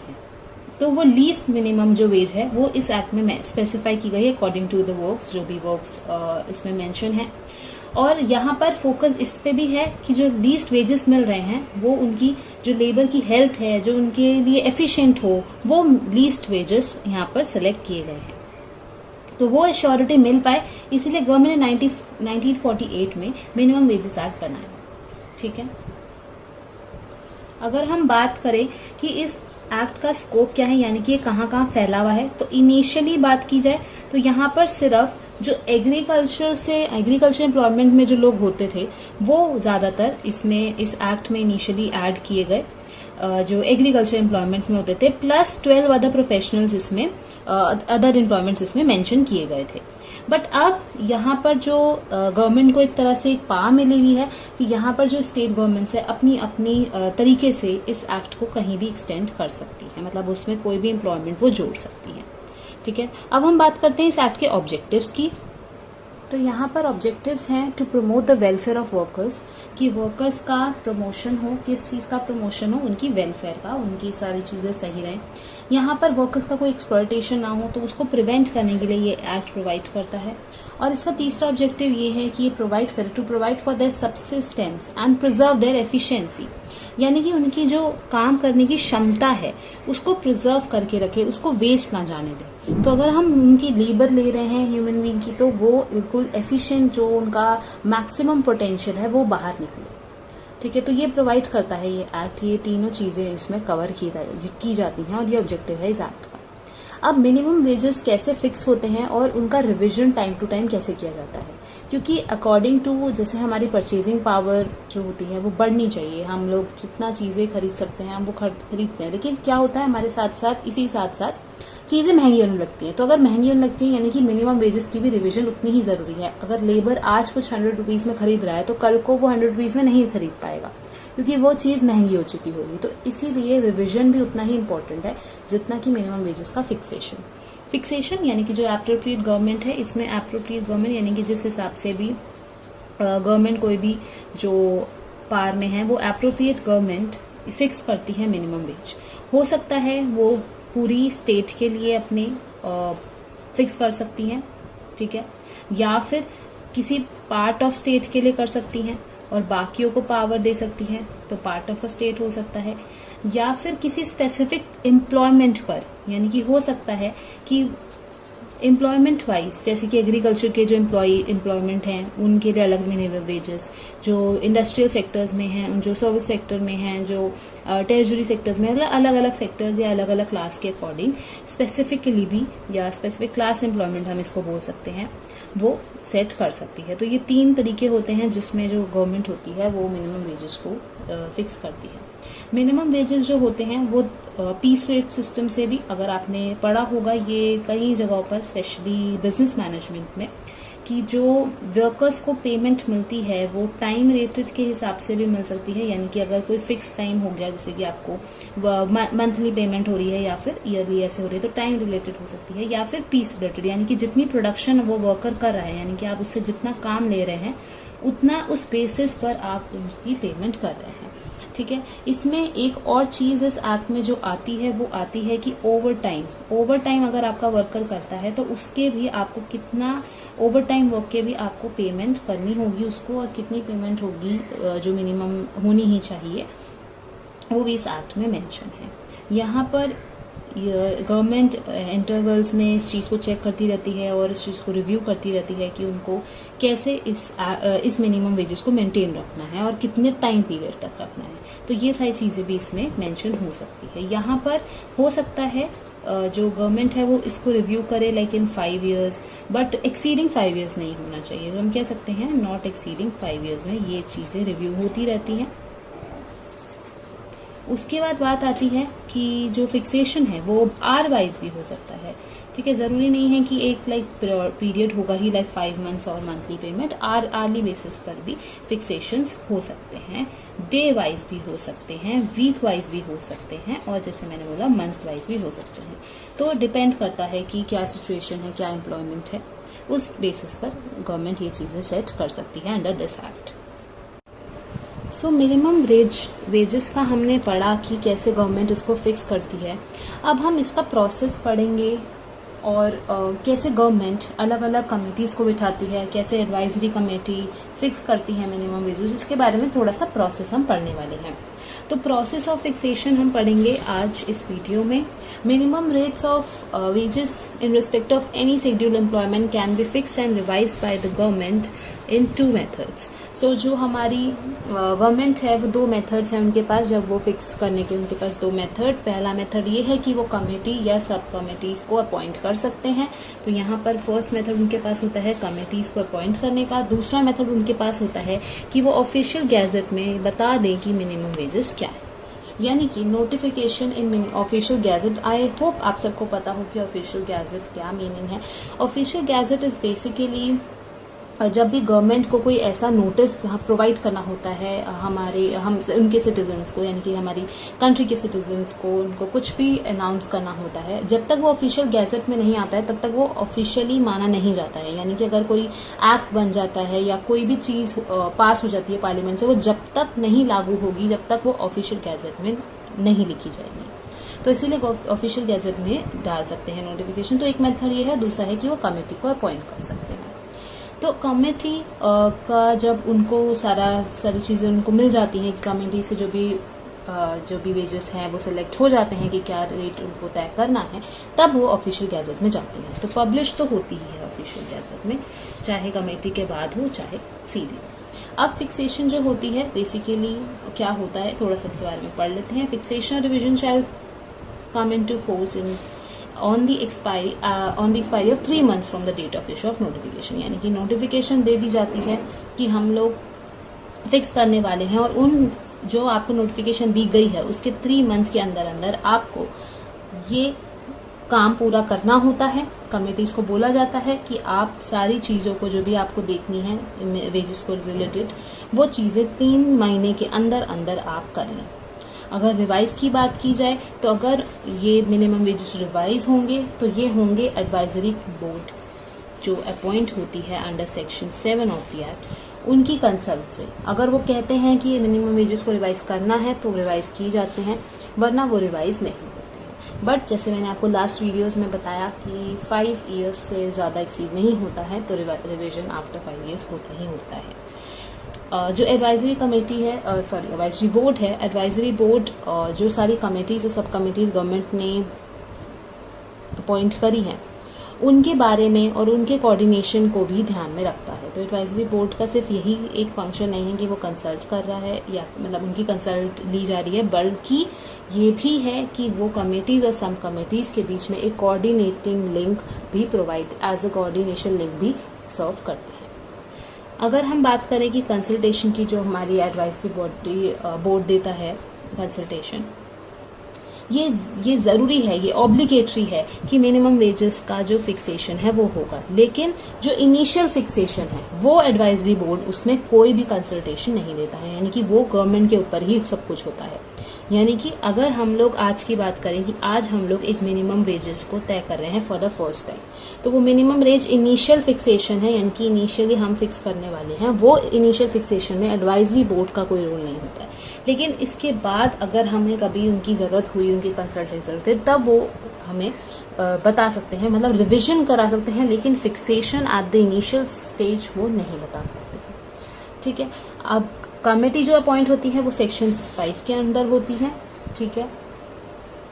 And also government is not bound to accept in every case. यानी कि इसका मतलब ये क्या, इसका मतलब ये है कि कमेटी तो गवर्नमेंट ने अपॉइंट कर दी, लेकिन हो सकता है कि गवर्नमेंट को उनका काम पसंद नहीं आया या उनकी कोई ऐसी एडवाइस है जो उनको पसंद नहीं, तो वो डिनाई कर सकते हैं। ऐसा नहीं है कि अगर कमेटी ने कुछ बोला है तो गवर्नमेंट उसको एक्सेप्ट करेगी ही करेगी। ओके, सो ये था मिनिमम वेजेस का फिक्सेशन। इसी के साथ हम एडवाइजरी बॉडी का, जैसे हमने बोला कि एडवाइजरी बोर्ड जो होता है वो अपॉइंट किया जाता है, तो एडवाइजरी बोर्ड का पर्पस यही होता है कि वो कोऑर्डिनेट करती है वर्क ऑफ कमिटीज एंड सब committees and advising the appropriate government. यही जो मैंने आपको बोला कि एडवाइस करती है, ये कंसल्ट देती है अपना कंसल्टेशन उनको, गवर्नमेंट को, और मिनिमम वेजेस उनमें फिक्स और रिवाइज हो सकते हैं। अब एप्रोप्रिएट गवर्नमेंट जो होती है वो हो सकता है कि नंबर ऑफ आवर्स के हिसाब से वो फिक्स करे मिनिमम वेजेस या नॉर्मल वर्किंग डेज के हिसाब से, तो डिपेंड करता है। तो फिक्स कर सकती है नंबर ऑफ आवर्स की, कितना आपने आवर का काम किया है उस हिसाब से आपको मिनिमम वेज मिलेगा ही मिलेगा। एप्रोप्रिएट गवर्नमेंट ये ध्यान रखती है कि जो लेबर है उसको एक दिन का रेस्ट मिलेगा ही इन एवरी 7 days। जैसे कि हम संडे की बात करें या ट्यूसडे की बात करें तो वो एक दिन एक पूरे वीक में होना ही चाहिए। ठीक है। और जो वीक आप ऑफ दे रहे हैं उसका भी रेम्यूनरेशन आपको, यानी कि वेजेस आपको पे करने होंगे। तो ये नहीं है कि अगर संडे को काम नहीं है तो संडे को उनको रेम्यूनरेशन वेजेस नहीं दिए जाएंगे, ऐसा नहीं होता। तो उस दिन के भी रेम्यूनरेशन प्रोवाइड किए जाते हैं। Provide for payment for work on a day of rest at a rate not less than overtime rate. यानी कि जो पेमेंट हम कर रहे हैं for the day of rest, that is Sunday और ट्यूसडे और whatever the day has been fixed, उस डे का जो रेट होगा वो ओवर टाइम रेट से कम नहीं होगा। ओके। अब ओवर टाइम रेट की थोड़ी सी बात कर लेते हैं। तो ओवर टाइम रेट्स वो वर्किंग आवर्स, वो आज जो लेबर ने एक्स्ट्रा किए हैं, नॉर्मल वर्किंग डेज से ज्यादा किए हैं, तो एक्सेस में किए हैं नॉर्मल वर्किंग डेज से, वो आवर्स की भी पेमेंट एम्प्लॉयर को पे करनी पड़ेगी according to the minimum rate, according to the overtime rate. And overtime rate per hour के बेसिस पर हो सकता है। सो ये था हमारा मिनिमम रेट ऑफ वेजेस, जहाँ पर हमने थोड़ी सी रेट्स की बात की, थोड़ा सा ये बात किया कि क्या प्रोसेस गवर्नमेंट अपनाती है. Welcome to college tutor. Today we are taking our next act, that is payment of gratuity act 1972. Gratuity Act, before going towards the act, let's focus on what is the meaning of gratuity. So this is not defined under the act. Gratuity का जो word meaning है that is not defined and in the act. So we're taking up कि ये होता क्या है, थोड़ा सा समझते हैं. इस basically lump sum payment होता है जो एम्प्लॉय को किया जाता है एज अ रिटायरमेंट बेनिफिट. उनके रिटायरमेंट बेनिफिट, उनके लिए बेनिफिट प्लान जो एम्प्लॉयर तैयार करता है एम्प्लॉय के लिए, उनको at the time of retirement दे दिया जाता है. ये एक मॉनिटरी बेनिफिट है. सो हम एक बार इसका जल्दी से पढ़ लेते हैं क्या लिखा है. A benefit plan given by the employer to the employee usually provide at the time of retirement. So that is the thing कि रिटायरमेंट के टाइम ये प्रोवाइड किया जाता है. It's a monetary benefit. So yeah then to receive this benefit there are certain rules. कुछ certain rules हैं जो कि इस एक्ट में आपको बताए गए हैं और वही चीज़ें हमको पढ़नी है पेमेंट ऑफ ग्रेच्युटी एक्ट 1972 के under. So as the name suggest it came into existence in 1972. So that is the main important point that you should know. So payment of gratuity act 1972 के बारे में हम आज थोड़ा सा पढ़ेंगे. Retirement के टाइम पर ग्रेच्युटी रिसीव की जाती है. कई बार employees before retirement, before the age of retirement भी रिसीव कर सकते हैं ग्रेच्युटी, और ये भी इन सर्टेन रूल्स के अकॉर्डिंग चलता है. So payment of gratuity act start करते हैं. पेमेंट ऑफ ग्रेच्युटी एक्ट 1972 एक ऐसा स्कीम है जिसमें एम्प्लॉयज़ को प्रोवाइड की जाती है payment as their retirement benefit. It is a scheme for employees. कौन से employees? That are engaged in factories, mines, oil fields, plantation, ports, railway companies. So इन सब के लिए प्रोवाइड करी जाती हैं. जो भी फैक्ट्रीज, मतलब ऑलमोस्ट सारा ही, सब कुछ ही इसमें कवर हो गए हैं, सारे ही एम्प्लॉयज़ कवर हो गए हैं क्योंकि काफ़ी सारे एम्प्लॉयज़ जो factories, mines, oil fields, plantations, railway companies के साथ काम करते हैं, तो ऑलमोस्ट सब कुछ ही यहाँ पर कवर हो गया है. इसके स्कोप के बारे में बात करते हैं तो ये पूरा कवर है, इंडिया को पूरा कवर करता है including Jammu and Kashmir. But Jammu and Kashmir का सिर्फ एक पार्ट, एक चीज़ जो इसमें इंक्लूडेड नहीं है, दैट इज़ प्लांटेशन और पोर्ट्स. सो जो जम्मू एंड कश्मीर के प्लांटेशन एंड पोर्ट्स हैं उनके अलावा पूरा जो हमारा जम्मू एंड कश्मीर है वो इसमें इंक्लूड है, एक्सेप्ट प्लांटेशन एंड पोर्ट्स, तो वो इंक्लूडेड नहीं. It shall apply to every factory, mine, oil field, plantation, ये सब हम जैसे अभी हमने पढ़ा. एवरी एस्टैब्लिशमेंट और shop with in the meaning of any law for the time being in force in relation to shops and establishments in the state. So basically साफ सी बात है कि जो एक्ट में जो एस्टैब्लिशमेंट्स, जो शॉप बताई गई हैं लॉ के अकॉर्डिंग, वो भी इसमें इंक्लूडेड होंगी. यहाँ पर ये बात ध्यान रखने वाली है कि वो एस्टैब्लिशमेंट्स 10 और मोर पर्सन्स को एम्प्लॉय करती हों.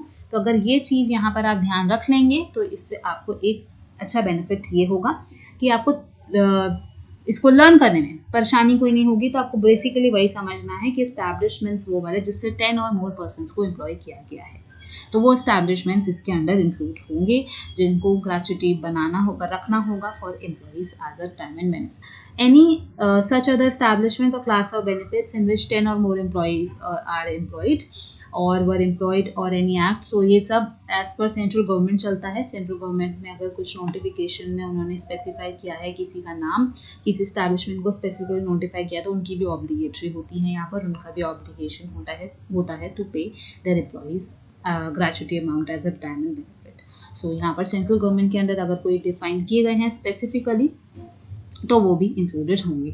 It shall come into force on such day as a central government में नोटिफाई. तो वो एस्टैब्लिशमेंट्स यानी कि सारी चीज़ें यहाँ पर सेंट्रल गवर्नमेंट के हाथ में होती हैं. सेंट्रल गवर्नमेंट जैसे बोलता है वो एस्टैब्लिशमेंट्स इस एक्ट में इंक्लूड हो जाते हैं, अपनी नोटिफिकेशन से सेंट्रल गवर्नमेंट बता देता है. तो ये समझने वाली बात है. दूसरी बात, आपको यहाँ पर जो ग्रेच्युटी का मीनिंग है उसमें ये चीज़ ध्यान रखनी है कि वो रिटायरमेंट के टाइम पर ये अमाउंट दिया जाता है और इसको as a lump sum amount हम बोल सकते हैं. तो लम्प सम अमाउंट आप एक तरह से एक याद रख सकते हैं. तो ये 2-3 की वर्ड्स हैं जिससे आपको ये चीज़ें याद रहेंगी.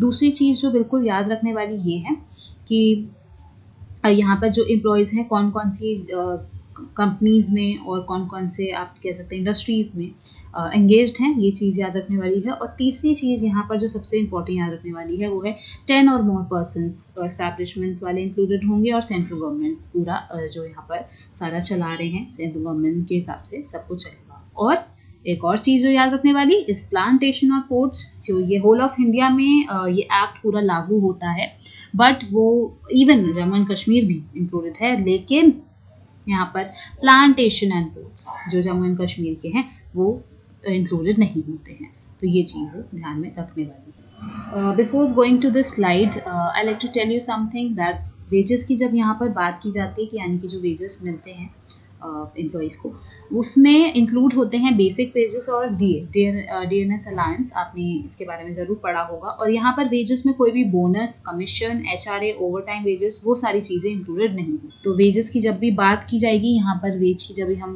वेजेस वर्ड यूज़ करेंगे, तो आपने ये याद रखना है कि उसमें DA and basic wages included होते हैं, बट कोई bonus, commission, HRA, overtime wages, ये सारी चीज़ें इंक्लूडेड नहीं। तो जैसे कि हम बात कर रहे थे स्कोप की, तो स्कोप के बारे में जब हमने ये बात करी तो कौन कौन से सारे फैक्ट्रीज़ के बारे में हमने बताया, 10 और मोर पर्सन्स को जो एम्प्लॉय करें उनके बारे में बताया, सेंट्रल गवर्नमेंट के जैसे चलाती है उस बारे में बताया। तो यहाँ पर वो सारे एम्प्लॉयज़ जो अपनी सर्विसेज को पूरा करते हैं 5 ईयर्स की, वो एंटाइटल होते हैं for the gratuity amount. So 5 years of service की यहाँ पर ध्यान में रखने जाते हैं कि 5 ईयर्स ऑफ सर्विस जब कंप्लीट हो जाती है उनकी, तो वो एलिजिबल हो जाते हैं to get the payment, to get the gratuity amount. Of course the minimum eligibility will not be able to लागू नहीं हो सकती है, से it will not be able to exist if there is death और डिसेबलमेंट।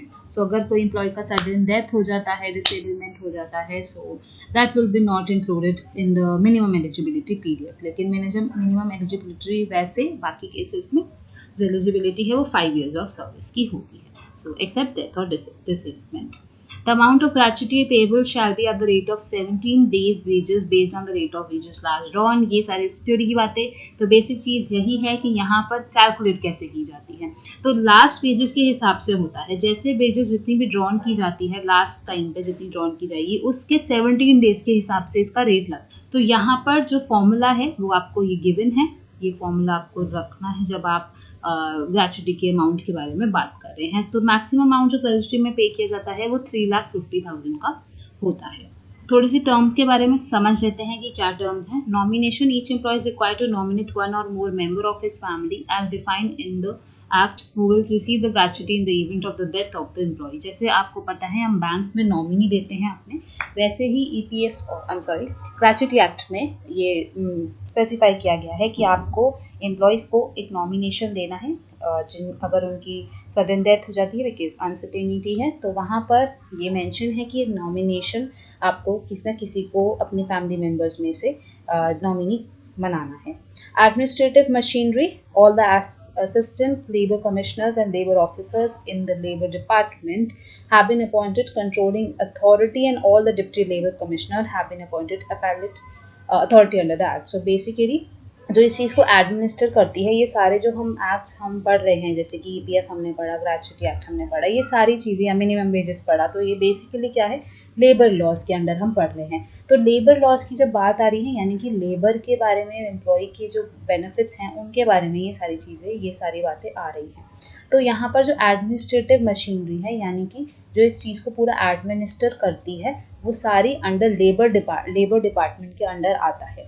और labour department officers को authorities देते हैं कि वो इस एक्ट को देखें कि कोई भी चीज़ मिस ना हो, सारे एम्प्लॉयज़ को उस चीज़ का बेनिफिट मिले, सारे लेबर्स को उस चीज़ का बेनिफिट मिले, तो कोई दिक्कत ना। यहाँ पर एम्प्लॉयज़ की क्या क्या रिस्पॉन्सिबिलिटी होती हैं, I think it should be employer. So employer की ड्यूटी बता रहे हैं। तो ये तो साफ सी बात है कि यहाँ पर एम्प्लॉयर की ड्यूटी है कि वो नोटिस दे, अपने जो अथॉरिटी है उनको नोटिस दे कि आपके एम्प्लॉयज़ उस चीज़ में कवर हैं, ग्रेचुटी अमाउंट देने में कवर हैं। और एम्प्लॉयर की रिस्पॉन्सिबिलिटी है कि उसको ग्रेचुटी अमाउंट अपने एम्प्लॉय को पे करना है, और अगर वो फेल हुआ उसको पे करने में तो उसके खिलाफ एक्शन लिया जा सकता है। तो यही एम्प्लॉयर की एक ड्यूटी होती है। So it is the duty of the employer to determine the amount of gratuity उसको बताना होता है, डिटरमाइन करना होता है as soon as it becomes payable, and to give a notice to the same to the person to whom the gratuity is payable, यानी कि employee को नोटिस देकर बताया जाता है, and also to the controlling authority as I said already. The employer shall also provide to pay the amount of gratuity to the person to whom it is payable, that is the employee. Failure to do so shall render him liable to pay the interest at the prevailing rate from the time taken. यानी कि जब time आ जाता है gratuity पे करने का employer का employ को, तो अगर वो पेमेंट उसको नहीं करता है तो एम्प्लॉय को इंटरेस्ट के साथ पेमेंट मिलेगा। एम्प्लॉयर को इंटरेस्ट भी प्रोवाइड करना पड़ेगा एट द प्रिवेलिंग रेट, जो भी उस टाइम रेट प्रिवेल करेंगे मार्केट में, तो वो इंटरेस्ट भी उनको पे करना होगा। In case the employee is not paid the due amount of gratuity, he should apply ordinary within 30 days. तो यानी कि अगर एम्प्लॉयज़ को पेमेंट नहीं मिलता है तो विद इन 30 डेज उनके पास एक अधिकार है कि वो विद इन 30 डेज उसके खिलाफ, अपने एम्प्लॉयर के खिलाफ नोटिस दे सकते हैं अंडर फॉर्म 1 जो कि बना हुआ है। सो फॉर्म 1 के अंदर एम्प्लॉयर्स का अगर अमाउंट आपको नहीं मिलता है तो विद इन 30 डेज दे सकते हैं। Is an employer fails to pay due gratuity even after the recipient of the notice in Form 1, the claimant employee or his nominee or legal heir may within 90 days of the occurrence. So यहाँ पे ये जो days होते हैं, जैसे 30 days, 90 days की बात 90 days की बात की गई है, ये चीज़ें बिल्कुल फोकस करने वाली होती हैं और ये कीवर्ड्स होते हैं जो आपको याद रखने में काफ़ी आसानी देते हैं पूरे एक्ट को। ये छोटे छोटे बेसिक पॉइंट्स होते हैं, कीवर्ड्स होते हैं। तो ये बात की गई है यहाँ पे एक तरह की एक स्टोरी की तरह आप इसको समझिए कि अगर एम्प्लॉय को पेमेंट नहीं मिलता है ग्रेचुटी का तो वो एक फॉर्म 1 एम्प्लॉयर को देता है, तो एक तरह का एक नोटिस देता है विद इन 30 डेज। जब वो विद इन 30 डेज में भी उस पेमेंट को नहीं पा पाता, एम्प्लॉयर तब भी पेमेंट नहीं कर रहा है, तो आपका यानी कि आप एम्प्लॉई हैं, आप एम्प्लॉई या फिर उसका कोई नॉमिनी या फिर लीगल आयर, जैसे भी केस होगा, वो क्लेम कर सकते हैं विद इन 90 डेज उस एप्लीकेशन को। किसमें? कंट्रोलिंग अथॉरिटी को दे सकते हैं। किस में दे सकते हैं? फॉर्म 4 में। तो यहाँ पे अभी हमने 2 फॉर्म पढ़े, फॉर्म 1 और फॉर्म 4। तो फॉर्म 1 दिए जाते हैं विद इन 30 डेज एम्प्लॉयर को। एम्प्लॉयर ने पेमेंट नहीं करी है तो एम्प्लॉई अपना अमाउंट 90 डेज के अंदर क्लेम कर सकता है under form 4 to the controlling authority. तो कंट्रोलिंग अथॉरिटी को आपको प्रॉपर एप्लीकेशन देनी होगी कि भाई आपका जो एम्प्लॉयर है वो आपको पेमेंट नहीं कर रहा है, ये क्या चक्कर है भाई।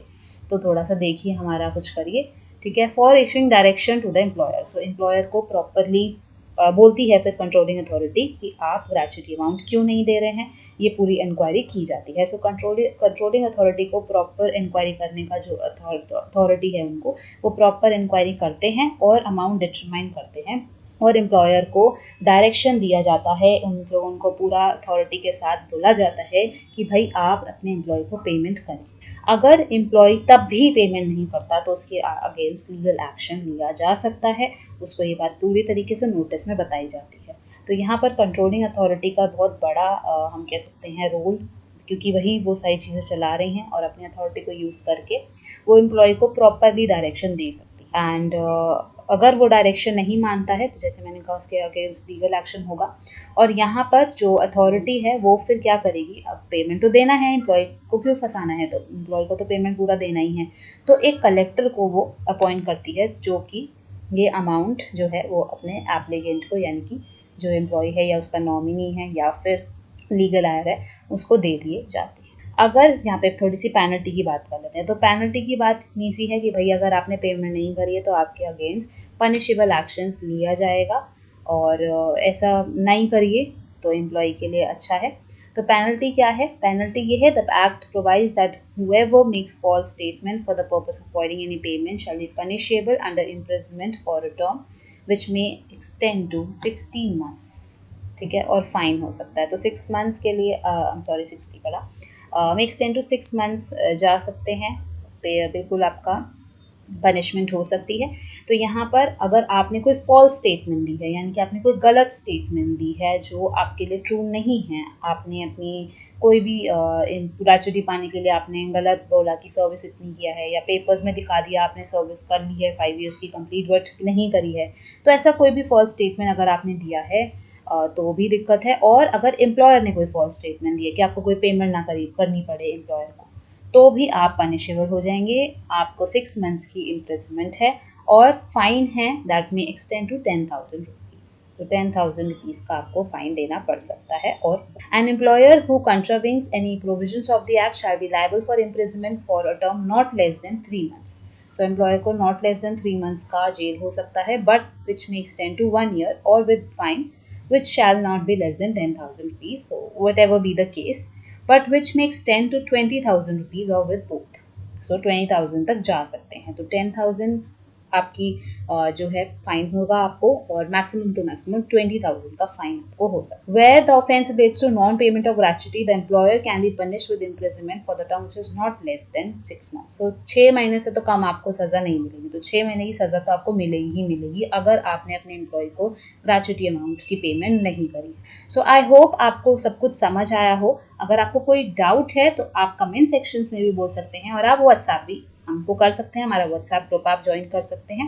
Employ provident fund act 1952, as the act says, नाम से ही पता लग रहा है, it came into existence in 1952।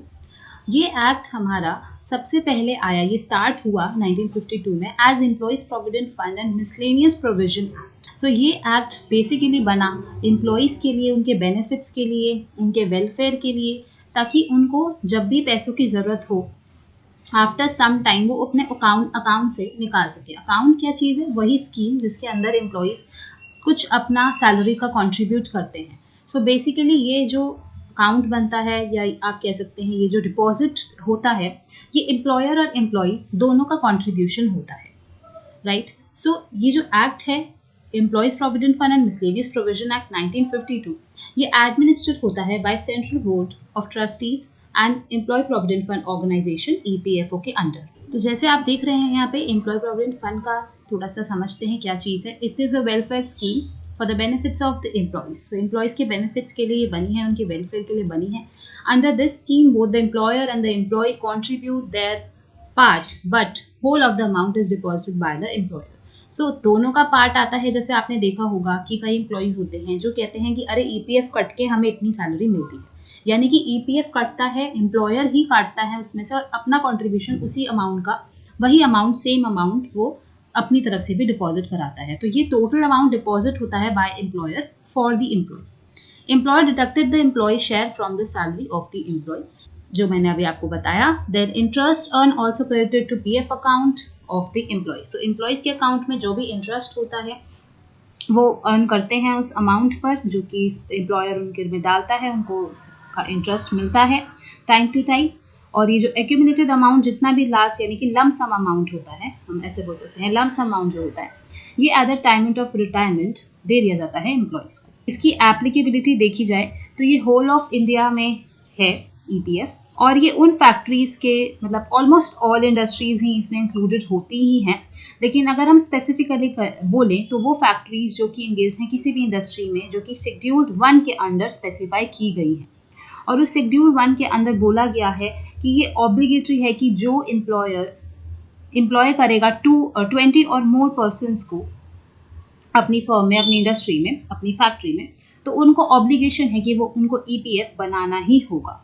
अगर हम बात करें 7,000 करोड़ प्लस जो एम्प्लॉयज़ हैं आज के टाइम में, उन्होंने EPF खुलवाया हुआ है अपने एम्प्लॉयज़ के लिए, तो ये एक बहुत ही इंपॉर्टेंट चीज़ होती है जो कि गवर्नमेंट बहुत साथ देती है इस चीज़ का, ताकि EPF खुले और एम्प्लॉयज़ को कभी भी कोई दिक्कत ना हो। उनकी वेलफेयर स्कीम है तो उनके लिए बड़ा अच्छा रहता है ये चीज़। तो यहाँ पर और एप्लीकेबिलिटी कौन कौन सी है वो देखते हैं। एस्टैब्लिशमेंट्स, बेसिकली वो सारे एस्टैब्लिशमेंट्स, वो सारी फर्म्स जो एम्प्लॉय करते हैं 20 और मोर पर्सन्स और एम्प्लॉयज़, सेंट्रल गवर्नमेंट के अंदर ही स्पेसिफाई किया गया है कि वो एस्टैब्लिशमेंट्स, उनके स्पेसिफिकली नाम स्पेसिफाई किए गए हैं, उनमें मेंशन है कि 20 या 20 से ज़्यादा अगर आप पर्सन को एम्प्लॉय कर रहे हैं तो ये ऑब्लिगेटरी है कि आपको EPF अकाउंट बनाना होगा अपने एम्प्लॉयज़ का। Any other establishments notified by the central government, अब हो सकती हैं कई एस्टैब्लिशमेंट्स ऐसी भी होती हैं जिनमें 20 से कम एम्प्लॉयज़ होते हैं, तो उन फर्म्स के लिए भी अगर सेंट्रल गवर्नमेंट ने स्पेसिफिकली डिफाइन किया गया है कि भाई वो तो उनको तो EPF खोलना ही होगा, तो सेंट्रल गवर्नमेंट की बात को तो टाल नहीं सकते हैं। तो इवन लेस देन 20% भी हुआ तब भी उन एस्टैब्लिशमेंट्स को EPF अकाउंट अपने एम्प्लॉयज़ का खोलना होगा। Then will come to every employee wages up to 6,500 per month shall be eligible, यानी कि सारे एम्प्लॉयज़ के जो वेजेस हैं उनके 6,500 पर मंथ के वो एलिजिबल होते हैं। तो ये कुछ एप्लीकेबिलिटी थी। अब बेनिफिट्स की बात आ जाती है तो ईपीएफ को क्यों इतना, अरे हम इतना पढ़ रहे हैं इसके बारे में, इतना 7,000 करोड़ से ज़्यादा ईपीएफ खुलते हैं, क्या ऐसा क्या है? तो इसके बेनिफिट्स बहुत ही बढ़िया हैं। इसके बेनिफिट्स ये हैं कि अगर आपका अकाउंट ईपीएफ के साथ है तो आपकी टैक्स फ्री सेविंग्स हैं। Under section 80C IT act, income tax act के अंडर, अगर आप अपने एम्प्लॉय प्रोविडेंट फंड में से कुछ भी विड्रॉन, अपना अमाउंट विड्रॉन नहीं कराते हैं 5 ईयर्स तक, मतलब आफ्टर 5 ईयर्स चल सकता है लेकिन अप टू 5 ईयर्स तक भी नहीं कराते हैं, तो आपको बिल्कुल टैक्स फ्री मिलता है और इंटरेस्ट मिलता है 8%। तो बढ़िया रहता है। अगर आपका ईपीएफ अकाउंट है तो आपकी जो सेविंग्स होती हैं बिल्कुल टैक्स फ्री होती हैं, उसमें टैक्स नहीं लेती है गवर्नमेंट और इंटरेस्ट मिलता है 8%। सेकेंड है post retirement benefits. So post retirement benefits, ये बेनिफिट मिल जाता है कि आपको एक फुल ईपीएफ मिलता है। ये बात ज़रूर है कि यहाँ पर आपकी मिनिमम सर्विस 10 ईयर्स होनी चाहिए। दूसरी चीज़ इमरजेंसीज। अब आपको पता है कोई भी इमरजेंसीज आ जाती है, लाइफ अनसर्टेन है, तो अगर कोई इमरजेंसीज आ जाती है तो ईपीएफ से आप एम्प्लॉय अपना पैसा निकाल सकता है, चाहे वो डेथ हो, मैरिज हो, हाउस कंसल्टेंसी के लिए हो, होम लोन चाहिए हो, तो वो ईपीएफ की मदद ले सकता है। लॉस ऑफ इनकम, अगर आपका एम्प्लॉय 2 महीने या उससे ज़्यादा जॉबलेस है, तो ये ध्यान रखिएगा 2 मंथ्स से ज़्यादा, 2 मंथ्स या 2 मंथ से ज़्यादा अगर वो लॉस होता है उसका इनकम का, वो जॉबलेस है, पैसा नहीं है, कोई इनकम नहीं हो रही है, तो वो ईपीएफ में से ईपीएफ अपना अकाउंट पैसा निकाल सकता है। तो बहुत बढ़िया लाभ है ये।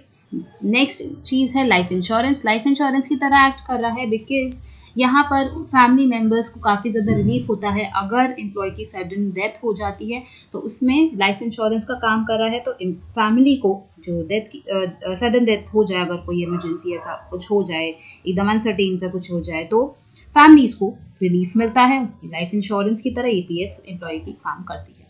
Universal access. Universal access next benefit. Universal access में ये चीज़ बाद में थोड़ी सी ऐड हुई थी कि यूनिवर्सल अकाउंट नंबर होता है एम्प्लॉयज़ का। तो एम्प्लॉयज़ अपने जो ईपीएफ अकाउंट हैं वो पुराने एम्प्लॉयर से, जब वो जॉब चेंज करते हैं तो पुराने एम्प्लॉयर से नए एम्प्लॉयर से बिल्कुल ट्रांसफ़र कर सकते हैं। तो ओल्ड एम्प्लॉयर से ईपीएफ ट्रांसफ़र हो सकता है न्यू एम्प्लॉयर पर, बिल्कुल हैज़ल फ्री होता है, कोई दिक्कत नहीं आती है, कोई भी ऐसे रिस्ट्रिक्शंस या कोई दिक्कत नहीं है। तो काफ़ी ज़्यादा अच्छी बेनिफिट है इसका कि इसका यूनिवर्सल एक्सेस है, तो शिफ्टिंग करने में, ट्रांसफ़र करने में कोई दिक्कत नहीं आती है। टाइप्स ऑफ प्रोविडेंट फंड के बारे में थोड़ा सा समझते हैं। तो काफ़ी सारे आपको कहीं हो सकता है आपको कई साइट्स पर थोड़े से और प्रोविडेंट फंड्स मिल सकते हैं, बट ये 4 मिनिमम जो टाइप्स हैं वो सबसे important type of provident fund है। तो स्टैट्यूटरी प्रोविडेंट फंड की बात करते हैं। एसपीएफ। एसपीएफ हमारा प्रोविडेंट फंड एक्ट 1925 के अंडर रजिस्टर्ड है, कवर्ड है उसके अंदर, और इसको हम गवर्नमेंट प्रोविडेंट फंड भी कहते हैं। तो वो एम्प्लॉय जो स्पेसिफिकली गवर्नमेंट के लिए काम कर रहे हैं, 7 गवर्नमेंट एम्प्लॉयज़ हैं स्पेसिफिकली, उनके लिए ये स्टैट्यूटरी प्रोविडेंट फंड है।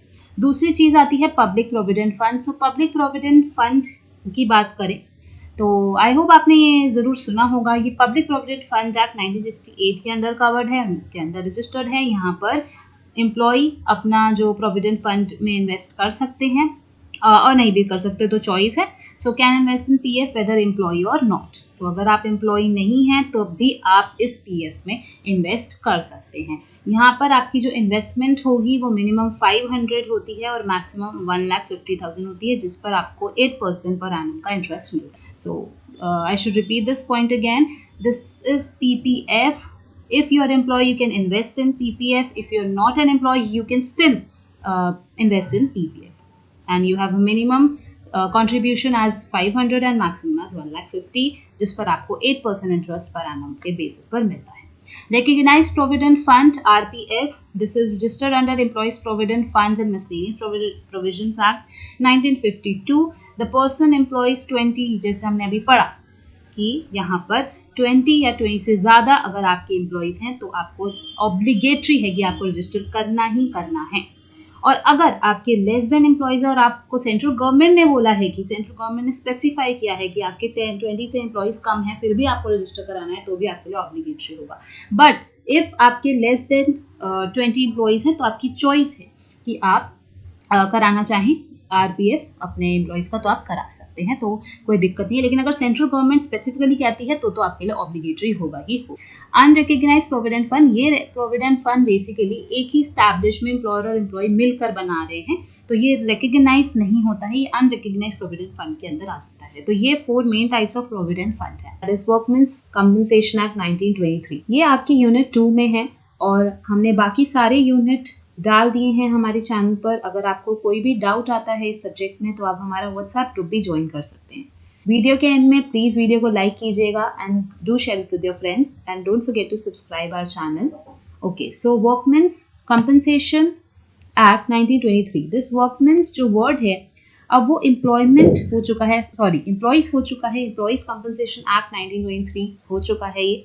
चलिए इस एक्ट के बारे में थोड़ा सा पढ़ते हैं और समझते हैं। तो मैंने इस पूरे जितने भी इसके बारे में इम्पोर्टेंट चीज़ें हैं वो इस वीडियो में डाली है और इसको मोस्ट प्रोबेबली 12 स्लाइड्स में कंप्लीट करने का कोशिश किया है। सो इंट्रोडक्शन की बात करते हैं। आपको हर जगह पर आपकी बुक्स में ये बहुत सारी चीज़ों में मिल जाएगा, तो इसको पॉइंट टू पॉइंट वाइज मैंने छोटा करने की कोशिश किया ताकि आप मेन चीज़ें इसमें ध्यान रखें। तो मेन चीज़ें आपको ये ध्यान रखनी है कि 1 जुलाई 1924 में आया था, तब से ये लागू हुआ है। इसमें काफ़ी सारे अमेंडमेंट्स भी हुए हैं, या अब ये होल ऑफ इंडिया पे अप्लाई होता है। तो अगर ये आपको डाउट आता है कि ये जम्मू एंड कश्मीर इंक्लूड करता है नहीं, तो हाँ जी ये इंक्लूड करता है, state of Jammu and Kashmir, तो ये इंक्लूडेड है। तीसरी चीज़ ये बात आती है कि ये करता क्या है। तो हमने ये पढ़ लिया कि 1924 से आया हुआ है, ये होल ऑफ इंडिया में अप्लाई होता है। ये करता क्या है? तो ये करता क्या है, ये एम्प्लॉयज़ को, यानी कि जो वर्कमैन है, एम्प्लॉयज़ को अगर उनको कोई इंजरी हो जाती है काम करते वक्त, कोई भी उनका जो जॉब है वहाँ पर कुछ इंजरी हो जाती है, तो एम्प्लॉयर्स यानी कि जो इनके एम्प्लॉयर्स होते हैं, जो उनके मालिक होते हैं, सुपरवाइजर्स होते हैं, वो एम्प्लॉयर्स उनको कंपनसेशन पे करेंगे। तो पहले सिर्फ कंपनसेशन की बात करते हैं यहाँ पर। तो कंपनसेशन ऐसा नहीं कि भाई छोटा मोटा अमाउंट देके ख़त्म कर दिया, ये बहुत ही बड़ी चीज़ इंक्लूड करता है उन सारे लोगों के लिए, उन सारे एम्प्लॉयज़ के लिए जो कि नॉन ESI में आते हैं, यानी कि जो एम्प्लॉय स्टेट इंश्योरेंस एक्ट में नहीं है। तो नॉन ECI एम्प्लॉयज़ को ये एक्ट लागू होता है। जो एम्प्लॉयज़ वो एम्प्लॉय स्टेट इंश्योरेंस एक्ट में इंक्लूडेड हैं वो वहाँ पर अप्लाई नहीं होता है, वो फैक्ट्रीज में अप्लाई नहीं होता है, तो वो एम्प्लॉयज़ पे अप्लाई नहीं होता है।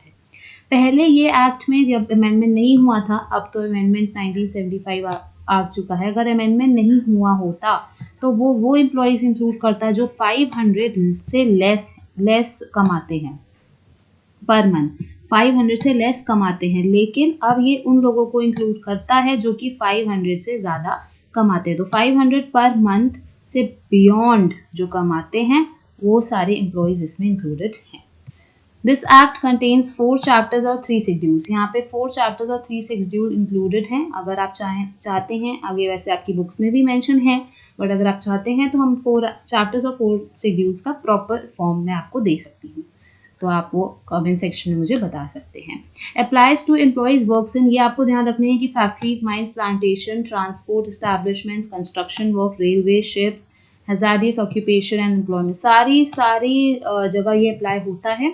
जो भी आपके schedule 2, this is 2, so just complete it out, yeah so schedule 2 of the act जो है उसमें जितने भी एम्प्लॉयज स्पेसिफाई किए गए हैं, एम्प्लॉयमेंट स्पेसिफाई हैं, उन सब में इंक्लूड होता है। ऑल्सो टू द कुक्स, जो कि आपके होटल्स और रेस्टोरेंट्स में कुक्स होते हैं, उन पर भी ये अप्लाइड है। तो अगर कोई इंजरी हो जाती है तो एम्प्लॉयज़ को कंपनसेशन पे करना पड़ेगा, इन सारे एम्प्लॉयज़ को।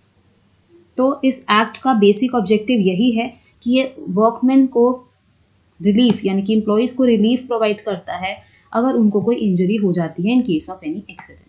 ये बात तो आपने पढ़ ली। दूसरी चीज़ आपको ये चीज़ यहाँ पर बहुत इंपॉर्टेंट ध्यान रखनी है कि इन द कोर्स ऑफ एम्प्लॉयमेंट, तो जब उनकी एम्प्लॉयमेंट चल रही है तब, और वो कॉज यानी कि जो भी आपको कह सकते हैं एक्सीडेंट हुआ है उससे कुछ ऐसा इफेक्ट यानी कि डिसेबलमेंट या फिर डेथ हुई होगी, तभी कंपनसेशन के वो पात्र होंगे। तो डिसेबलमेंट की जब यहाँ बात आती है तो बाकी सारे ऑब्जेक्टिव्स को बाद में देखते हुए मैं आपको डिसेबलमेंट में बहुत ज़्यादा फोकस करूँगी, क्योंकि यहाँ पर आपको ये ध्यान देना है कि डिसेबलमेंट होगा तभी कंपनसेशन मिलता है, ठीक है, या फिर डेथ। तो डेथ इज अनदर केस, उसमें हम कोई पार्ट क्लियर वो नहीं कर सकते कि ये हुआ है वो हुआ, डेथ का तो होता है। देन डिसेबलमेंट अगर हो जाता है तो उसके में कुछ पार्ट्स हैं, जैसे कि पहले तो समझते हैं डिसेबलमेंट का क्या मतलब है। Loss of capacity to work, यानी कि काम करने की क्षमता नहीं रह पाती है, और इस केस में कंपनसेशन मिलेगा ही मिलेगा। So in case of workman loss of capacity results into reduction earning capacity. तो अगर आप वर्क नहीं करेंगे तो आपकी अर्निंग कैपेसिटी भी रिड्यूस हो जाएगी। The compensation is accordingly given to the workman to compensate his loss of earning capacity। तो उस हिसाब से कंपनसेशन पे की जाती है। इससे पहले समझते हैं, बाकी ऑब्जेक्टिव से पहले समझते हैं टाइप्स ऑफ डिसेबिलिटी। तो टाइप्स ऑफ डिसेबिलिटी में पहली आती है पार्शियल डिसेबिलिटी। पार्शियल डिसेबिलिटी आपकी सेक्शन 2 सब सेक्शन जी में डिफाइन की गई है। तो पार्शियल डिसेबिलिटी क्या होती है? Where the disablement is of temporary nature. Temporary nature में जो होती हैं वो आपकी आती हैं पार्शियल डिसेबलमेंट में। Such disablement as reduce the earning capacity of the workman is employment in which, in employment होना चाहिए, in employment which he was engaged at the time of accident resulting in the disablement, and where the disablement is of a permanent nature। तो या तो temporary nature होगा या फिर permanent nature का हो सकता है। such disablement as reduces his earning capacity in every employment which he was capable of undertaking at that time। so दो nature के आपने पढ़े, temporary nature and permanent nature इसमें included हैं, इन दो केसेस पर मिलेगा। Partial disablement provided that every injury specified in part 2 of the schedule 1 shall be deemed to result in permanent partial disablement। तो पार्ट 2 ऑफ शेड्यूल 1 में included है वो सारी इंजरीज जो कि हम परमानेंट पार्शियल डिसेबलमेंट में इंक्लूडेड मानते हैं। देन इस सेक्शन 3 सबसेक्शन 2 में कुछ डिफाइन है that named as occupational diseases. तो सेक्शन 3(2) में ये आपको डिफाइन किया गया है, provides that if a workman employed in any employment is engaged in an occupational where he is exposed to certain specified diseases, ध्यान दीजिएगा, specified diseases inherent to said occupational, the employer shall be liable to pay compensation। compensation पे करना होगा employer को। अगर यहाँ पर कोई डिजीज हो जाता है एम्प्लॉयज़ को काम करते हुए, तो वहाँ पर भी जो है सेक्शन 3(2) कहता है कि एम्प्लॉयर लायबल होगा पे करने के। आइए इसके बाकी एम्स देख लेते हैं। तो जैसे कि मैंने बोला कि फर्स्ट एम तो यही है कि वर्कमैन को कंपनसेशन पे करना है अगर उसका कोई एक्सीडेंट हो गया और उस वजह से उसकी डेथ या डिसेबलमेंट आ गई है। तो दूसरा सेकंड गोल ये है is to provide effective protection against loss of income. तो अगर कुछ वजह से उनकी इनकम में लॉस आ जाता है तो एम्प्लॉयर को वो भी प्रोटेक्शन उनको देनी होगी। The cash incentives are meant to recover a large proportion of the lost wages of the disabled workers so that the previous quality of life can be maintain. तो जैसे कि डिसेबल, क्योंकि अगर डिसेबलमेंट हो गया है उस एक्सीडेंट की वजह से, तो सेकेंड गोल यही होता है कि वो जो काम वो आज कल कर सकता था वो आज काम नहीं कर सकता। तो वो नहीं करने वाले काम की वजह से उसको कुछ ना कुछ लॉस हो रहा होगा इनकम में, और वो लॉस को प्रोटेक्ट करना एम्प्लॉयर का काम है, एम्प्लॉयर की रिस्पॉन्सिबिलिटी है। तो उसको कंपनसेट करना होगा उस कैश के साथ जो कि वो एम्प्लॉयर लॉस कर रहा है, उसके लॉस्ट वेजेस हैं। थर्ड ऑब्जेक्टिव ये है is to provide the injured staff with sufficient medical treatment. तो मेडिकल ट्रीटमेंट प्रोवाइड करना, अगर उसकी कोई सर्जरी, उसका कुछ भी खर्चा आता है तो मेडिकल ट्रीटमेंट प्रोवाइड करने की जो फैसिलिटीज़ हैं वो एम्प्लॉयर अपने एम्प्लॉय को देगा। तो medical services, medical treatments and recovery facilities. It requires employers to cover hospital, surgical and other medical expenses incurred by injured workers and provide rehabilitation facilities to employees with disabilities to help them to return to productive employment। तो उनको help करना कि वो अपने उस पुराने productive way में आ पाएँ, इसके लिए भी उनको फैसिलिटीज़ प्रोवाइड करनी होगी एम्प्लॉयर्स को, एम्प्लॉय को। Another aim is to promote employers. किस चीज़ के लिए प्रमोट करेगा? प्रमोट करेगा कि वो रिड्यूस करें मिस हैपनिंग्स, वो कोशिश करें कि सेफ्टी मेजर्स लिए जाएं, प्रॉपर सेफ्टी मेजर्स डेवलप हों। तो ये एम है इस एक्ट का कि यहाँ पर एक्सीडेंट्स के जो रेट्स हैं उनको रिड्यूस करने की कोशिश एम्प्लॉय को करनी चाहिए। तो ये एक्ट उस चीज़ के लिए भी प्रमोट करने, मतलब इसका एम है कि वो एम्प्लॉयज़ को प्रमोट करे।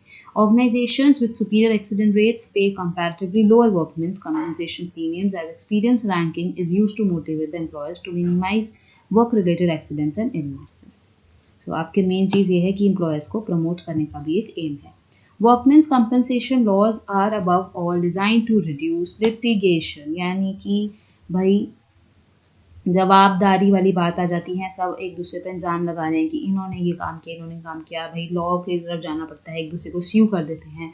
तो ये कोशिश होती है इस एक्ट की कि हम लोग रिड्यूस करें, तो जो एम्प्लॉयज़ हैं उनको जाना ना पड़े कोर्ट, अपने एम्प्लॉयर्स को स्यू ना करना पड़े। तो ये चाहते हैं कि ऐसे लिटिगेशंस को रिडक्शन हो और ऑटोमेटिकली जो एम्प्लॉयर्स हैं वो अपने डिसेबल्ड एम्प्लॉयज़ को पे करे compensation. The goal is to reduce the number of lawsuits pending in court, which will help in minimize or eliminate legal fees charged to lawyers. So यही कोशिश रहती है कि लिटिगेशन को रिड्यूस किया जाए। तो ये आपका एक कीवर्ड है, यहाँ पर आपको ये दो चीज़ें हैं। यहाँ पे आपका कीवर्ड है कि प्रोटेक्शन प्रोवाइड करना अगेंस्ट लॉस इनकम। यहाँ पर आपका की पॉइंट है कि मेडिकल ट्रीटमेंट और रिकवरी फैसिलिटीज़ प्रोवाइड करना। और फर्स्ट में तो आपको बताया ही है दैट कॉजिंग ईदर डेथ और डिसेबलमेंट। तो ये चीज़ें आपको ध्यान में रखनी है, ये एम है, ये ऑब्जेक्टिव है इस एक्ट का। अब बात करते हैं एम्प्लॉयज़ लायबिलिटी फॉर कंपनसेशन। तो एम्प्लॉय की क्या लायबिलिटी होती है, क्या वो कैसे कैसे वो मांग सकता है compensation. So in order to get compensation from employer under workmen's compensation act 1923 the following has to be fulfilled. तो कुछ कंडीशंस हैं जो कि फुलफिल करनी होंगी जिससे आप कंपनसेशन के हकदार बनेंगे। द वर्कर्स डेथ और injury must result from accident, ये आप चीज़ें बिल्कुल ध्यान रखेंगे। Accident arising out and in course of his employment, तो भाई एम्प्लॉयमेंट होगी तभी तो हम उसको एम्प्लॉय मान रहे हैं ना। अब उस कोर्स में ही कुछ हुआ है तभी कंपनसेशन का पात्र होगा वो। अगर ऐसी कोई चीज़ हुई ही नहीं है, कोई इंजरी आपकी बाहर हुई है, आप तब एम्प्लॉयर ही नहीं है उस कंपनी के, तो फिर हम कैसे, मतलब एम्प्लॉयर तो आपको कैसे पे करेगा कंपनसेशन को। ऑल्सो ये ज़रूरी बात नहीं है कि कोई एक्सीडेंट हुआ और कंपनसेशन के आप भाई आ जाओ कि चलो निकालो पैसे निकालो, ऐसे नहीं होता है। यहाँ पर कुछ कंडीशंस भी देखनी पड़ती हैं। एम्प्लॉय जो है एम्प्लॉयर को तभी लायबल मान सकता है जब वो इंजरी से कुछ डिसेबलमेंट हुआ है। तो अगर वो डिसेबलमेंट हुआ है तभी आपको कंपनसेशन मिलेगा। ऑल्सो उस 3 दिन के अंदर अंदर जब एक्सीडेंट हुआ था। तो रीड करते हैं, the employee cannot hold the employer, just a second, so cannot hold the employer liable if the injury does not result in total or partial disablement of the employee for a period exceeding 3 years.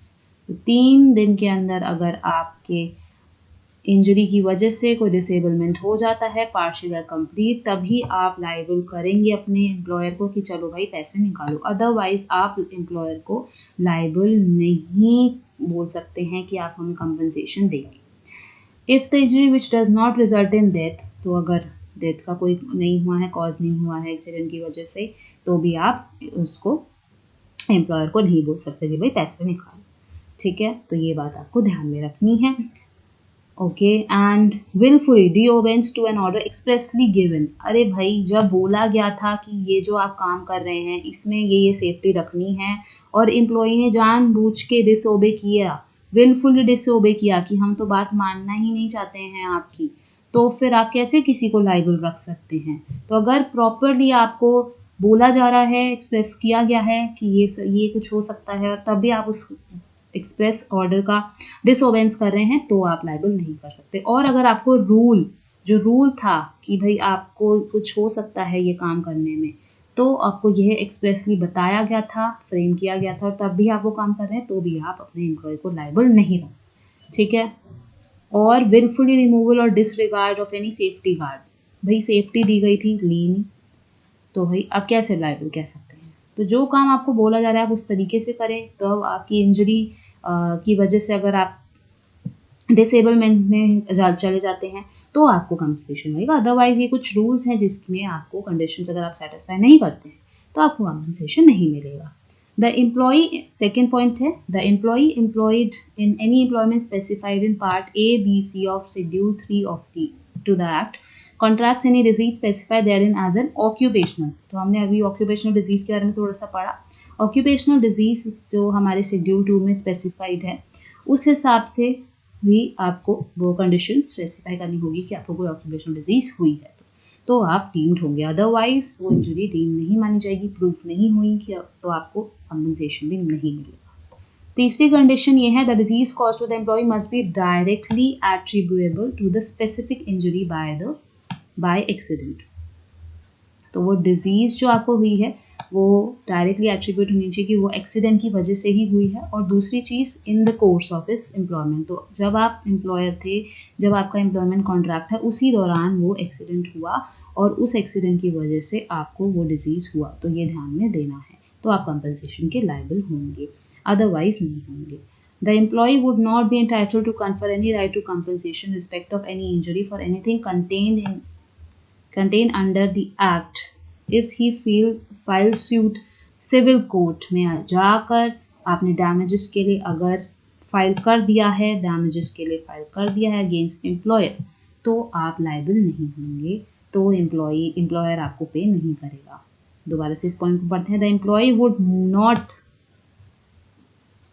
be entitled to confer any right to compensation in respect of any injury for anything contained under the act if he filed a suit in a civil court for damages against the employer or any other person। तो अगर आपने employer के against damages के लिए file कर दिया है तो फिर आप कंपनसेशन नहीं ले सकते हैं, फिर तो आपको डैमेजेस के लिए लड़ना होगा और आप डैमेजेस भी लेके। ठीक है, तो सेकेंड टॉपिक पर आते हैं। ये कुछ कंडीशंस थी जो एम्प्लॉयर को सेटिस्फाई करनी होगी, अगर ये एम्प्लॉय सेटिस्फाई नहीं करता तो वो कंपनसेशन नहीं ले पाएगा। तो ये 4 कंडीशंस थी। एडमिनिस्ट्रेशन, यानी कि अब ये जो सारा एक्ट है ये कौन एडमिनिस्टर करता है, कौन देखता है क्या क्या चीज़ें हैं इसके अंदर, क्या क्या चीज़ें नहीं हैं। The act does not provide for inspectors to be appointed, तो ये कुछ बातें नहीं बताता है, जैसे कि इंस्पेक्टर कौन अपॉइंट होगा, कौन ये सारी चीज़ें चेक करेगा। Under section 32 of the act, section 32 के अंदर हाउएवर द स्टेट गवर्नमेंट और UT administration shall frame rules to implement the purposes of the act, यानी कि जो इंस्पेक्टर्स अपॉइंट होंगे इसके लिए कुछ स्पेसिफिकली बताया नहीं गया है, बट सेक्शन 32 ये कहता है कि सेंट्रल गवर्नमेंट या स्टेट गवर्नमेंट या यूनियन टेरिटरी एडमिनिस्ट्रेशन कर सकते हैं, कोई भी रूल्स इम्प्लीमेंट कर सकते हैं रिलेटेड टू कि कौन सा इंस्पेक्टर अपॉइंट किया जाएगा। अदरवाइज इस एक्ट में प्रॉपरली डिफाइंड नहीं है, लाइक कोई अलग से चीज़ें नहीं है। Originally the rule making power under the act was vested in the central government, central government के पास सारी पावर्स हैं, वो ही चूज करेंगे कि कैसे कैसे काम होगा। And the workmen's compensation laws 1924 was formulated in the exercise of these power. Subsequently some state government frame their own rules, तो स्टेट गवर्नमेंट अपने रूल्स खुद बना सकती है इस एक्ट में, ये चीज़ ध्यान देने वाली है। In this relation, a declaration is attached showing the names of the states and UTs which to date have framed the required rules under the act। तो यानी कि यहाँ पर कुछ स्टेट्स और यूटीज़ डिफाइन किए गए हैं, कुछ डिक्लेरेशन है कि वो खुद रूल्स बना सकते हैं, उनका डिक्लेरेशन है वहाँ पर। ठीक है, एनेक्स टू एक फॉर्म का हम बोल सकते हैं उस एक्ट में है, जो कि कुछ स्टेट्स और यूटीज़ के नाम डालता है, जो कि ईजिली इस एक्ट में बना सकते हैं रूल्स को। Okay, so this was all about our compensation act. So let's cover up the whole PowerPoint into the one slide, that is the conclusion. So I hope आपको समझ आया हो सारी चीज़ें। अगर आपको लगता है कि अभी भी डिटेल में कुछ पॉइंट्स आपके हैं बुक में, आपको इम्पोर्टेंट समझने हैं, तो आप हमारे व्हाट्सएप ग्रुप में भी उसको भेज सकते हैं, और मैं आपके लिए वो अलग से वीडियो भी बना सकती हूँ, तो प्लीज़ हमें बताइएगा। Okay, the Workmen Compensation Act 1923 was established to provide insurance to employees, इस बात का ध्यान देंगे, who acquired injuries, जिनको injuries हुई है at the workplace, यानी कि at the time of employment, at the course of employment. It ensures protection of their rights and dignity as laborers. Employers are also obliged, तो employers obliged हैं पे करने के compensation, अगर प्रूव हो जाता है कि उस एम्प्लॉयमेंट के दौरान ही हुआ है और अगर उस एक्सीडेंट की वजह से डेथ या डिसेबिलिटी आई है। Obliged to pay compensation to workers who have suffered accidents that have resulted in disability and even death during jobs.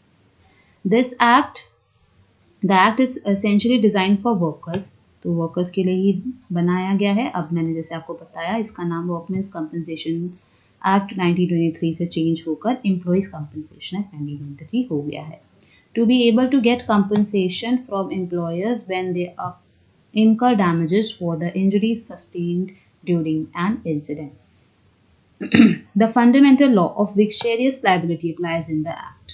तो अगर आपको ये लाइबिलिटी आप चेक कर सकते हैं, लॉ ऑफ विक्शेरियस लाइबिलिटी क्या होता है, इस वीडियो के बाद मैं ज़रूर चाहूँगी कि आप इसको थोड़ा सा सर्च करें। The employer is a master and the employee is a servant. The employee only seeks insurance when the accident happens in the course of employment and work.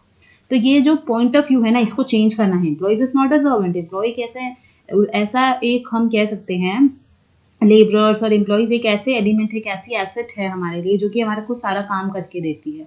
अगर वो एफिशिएंटली काम करेगी तभी हमारा कोई काम हो पाता है। तो इसीलिए उनको प्रोटेक्शन देना इस एक्ट का मंशा है।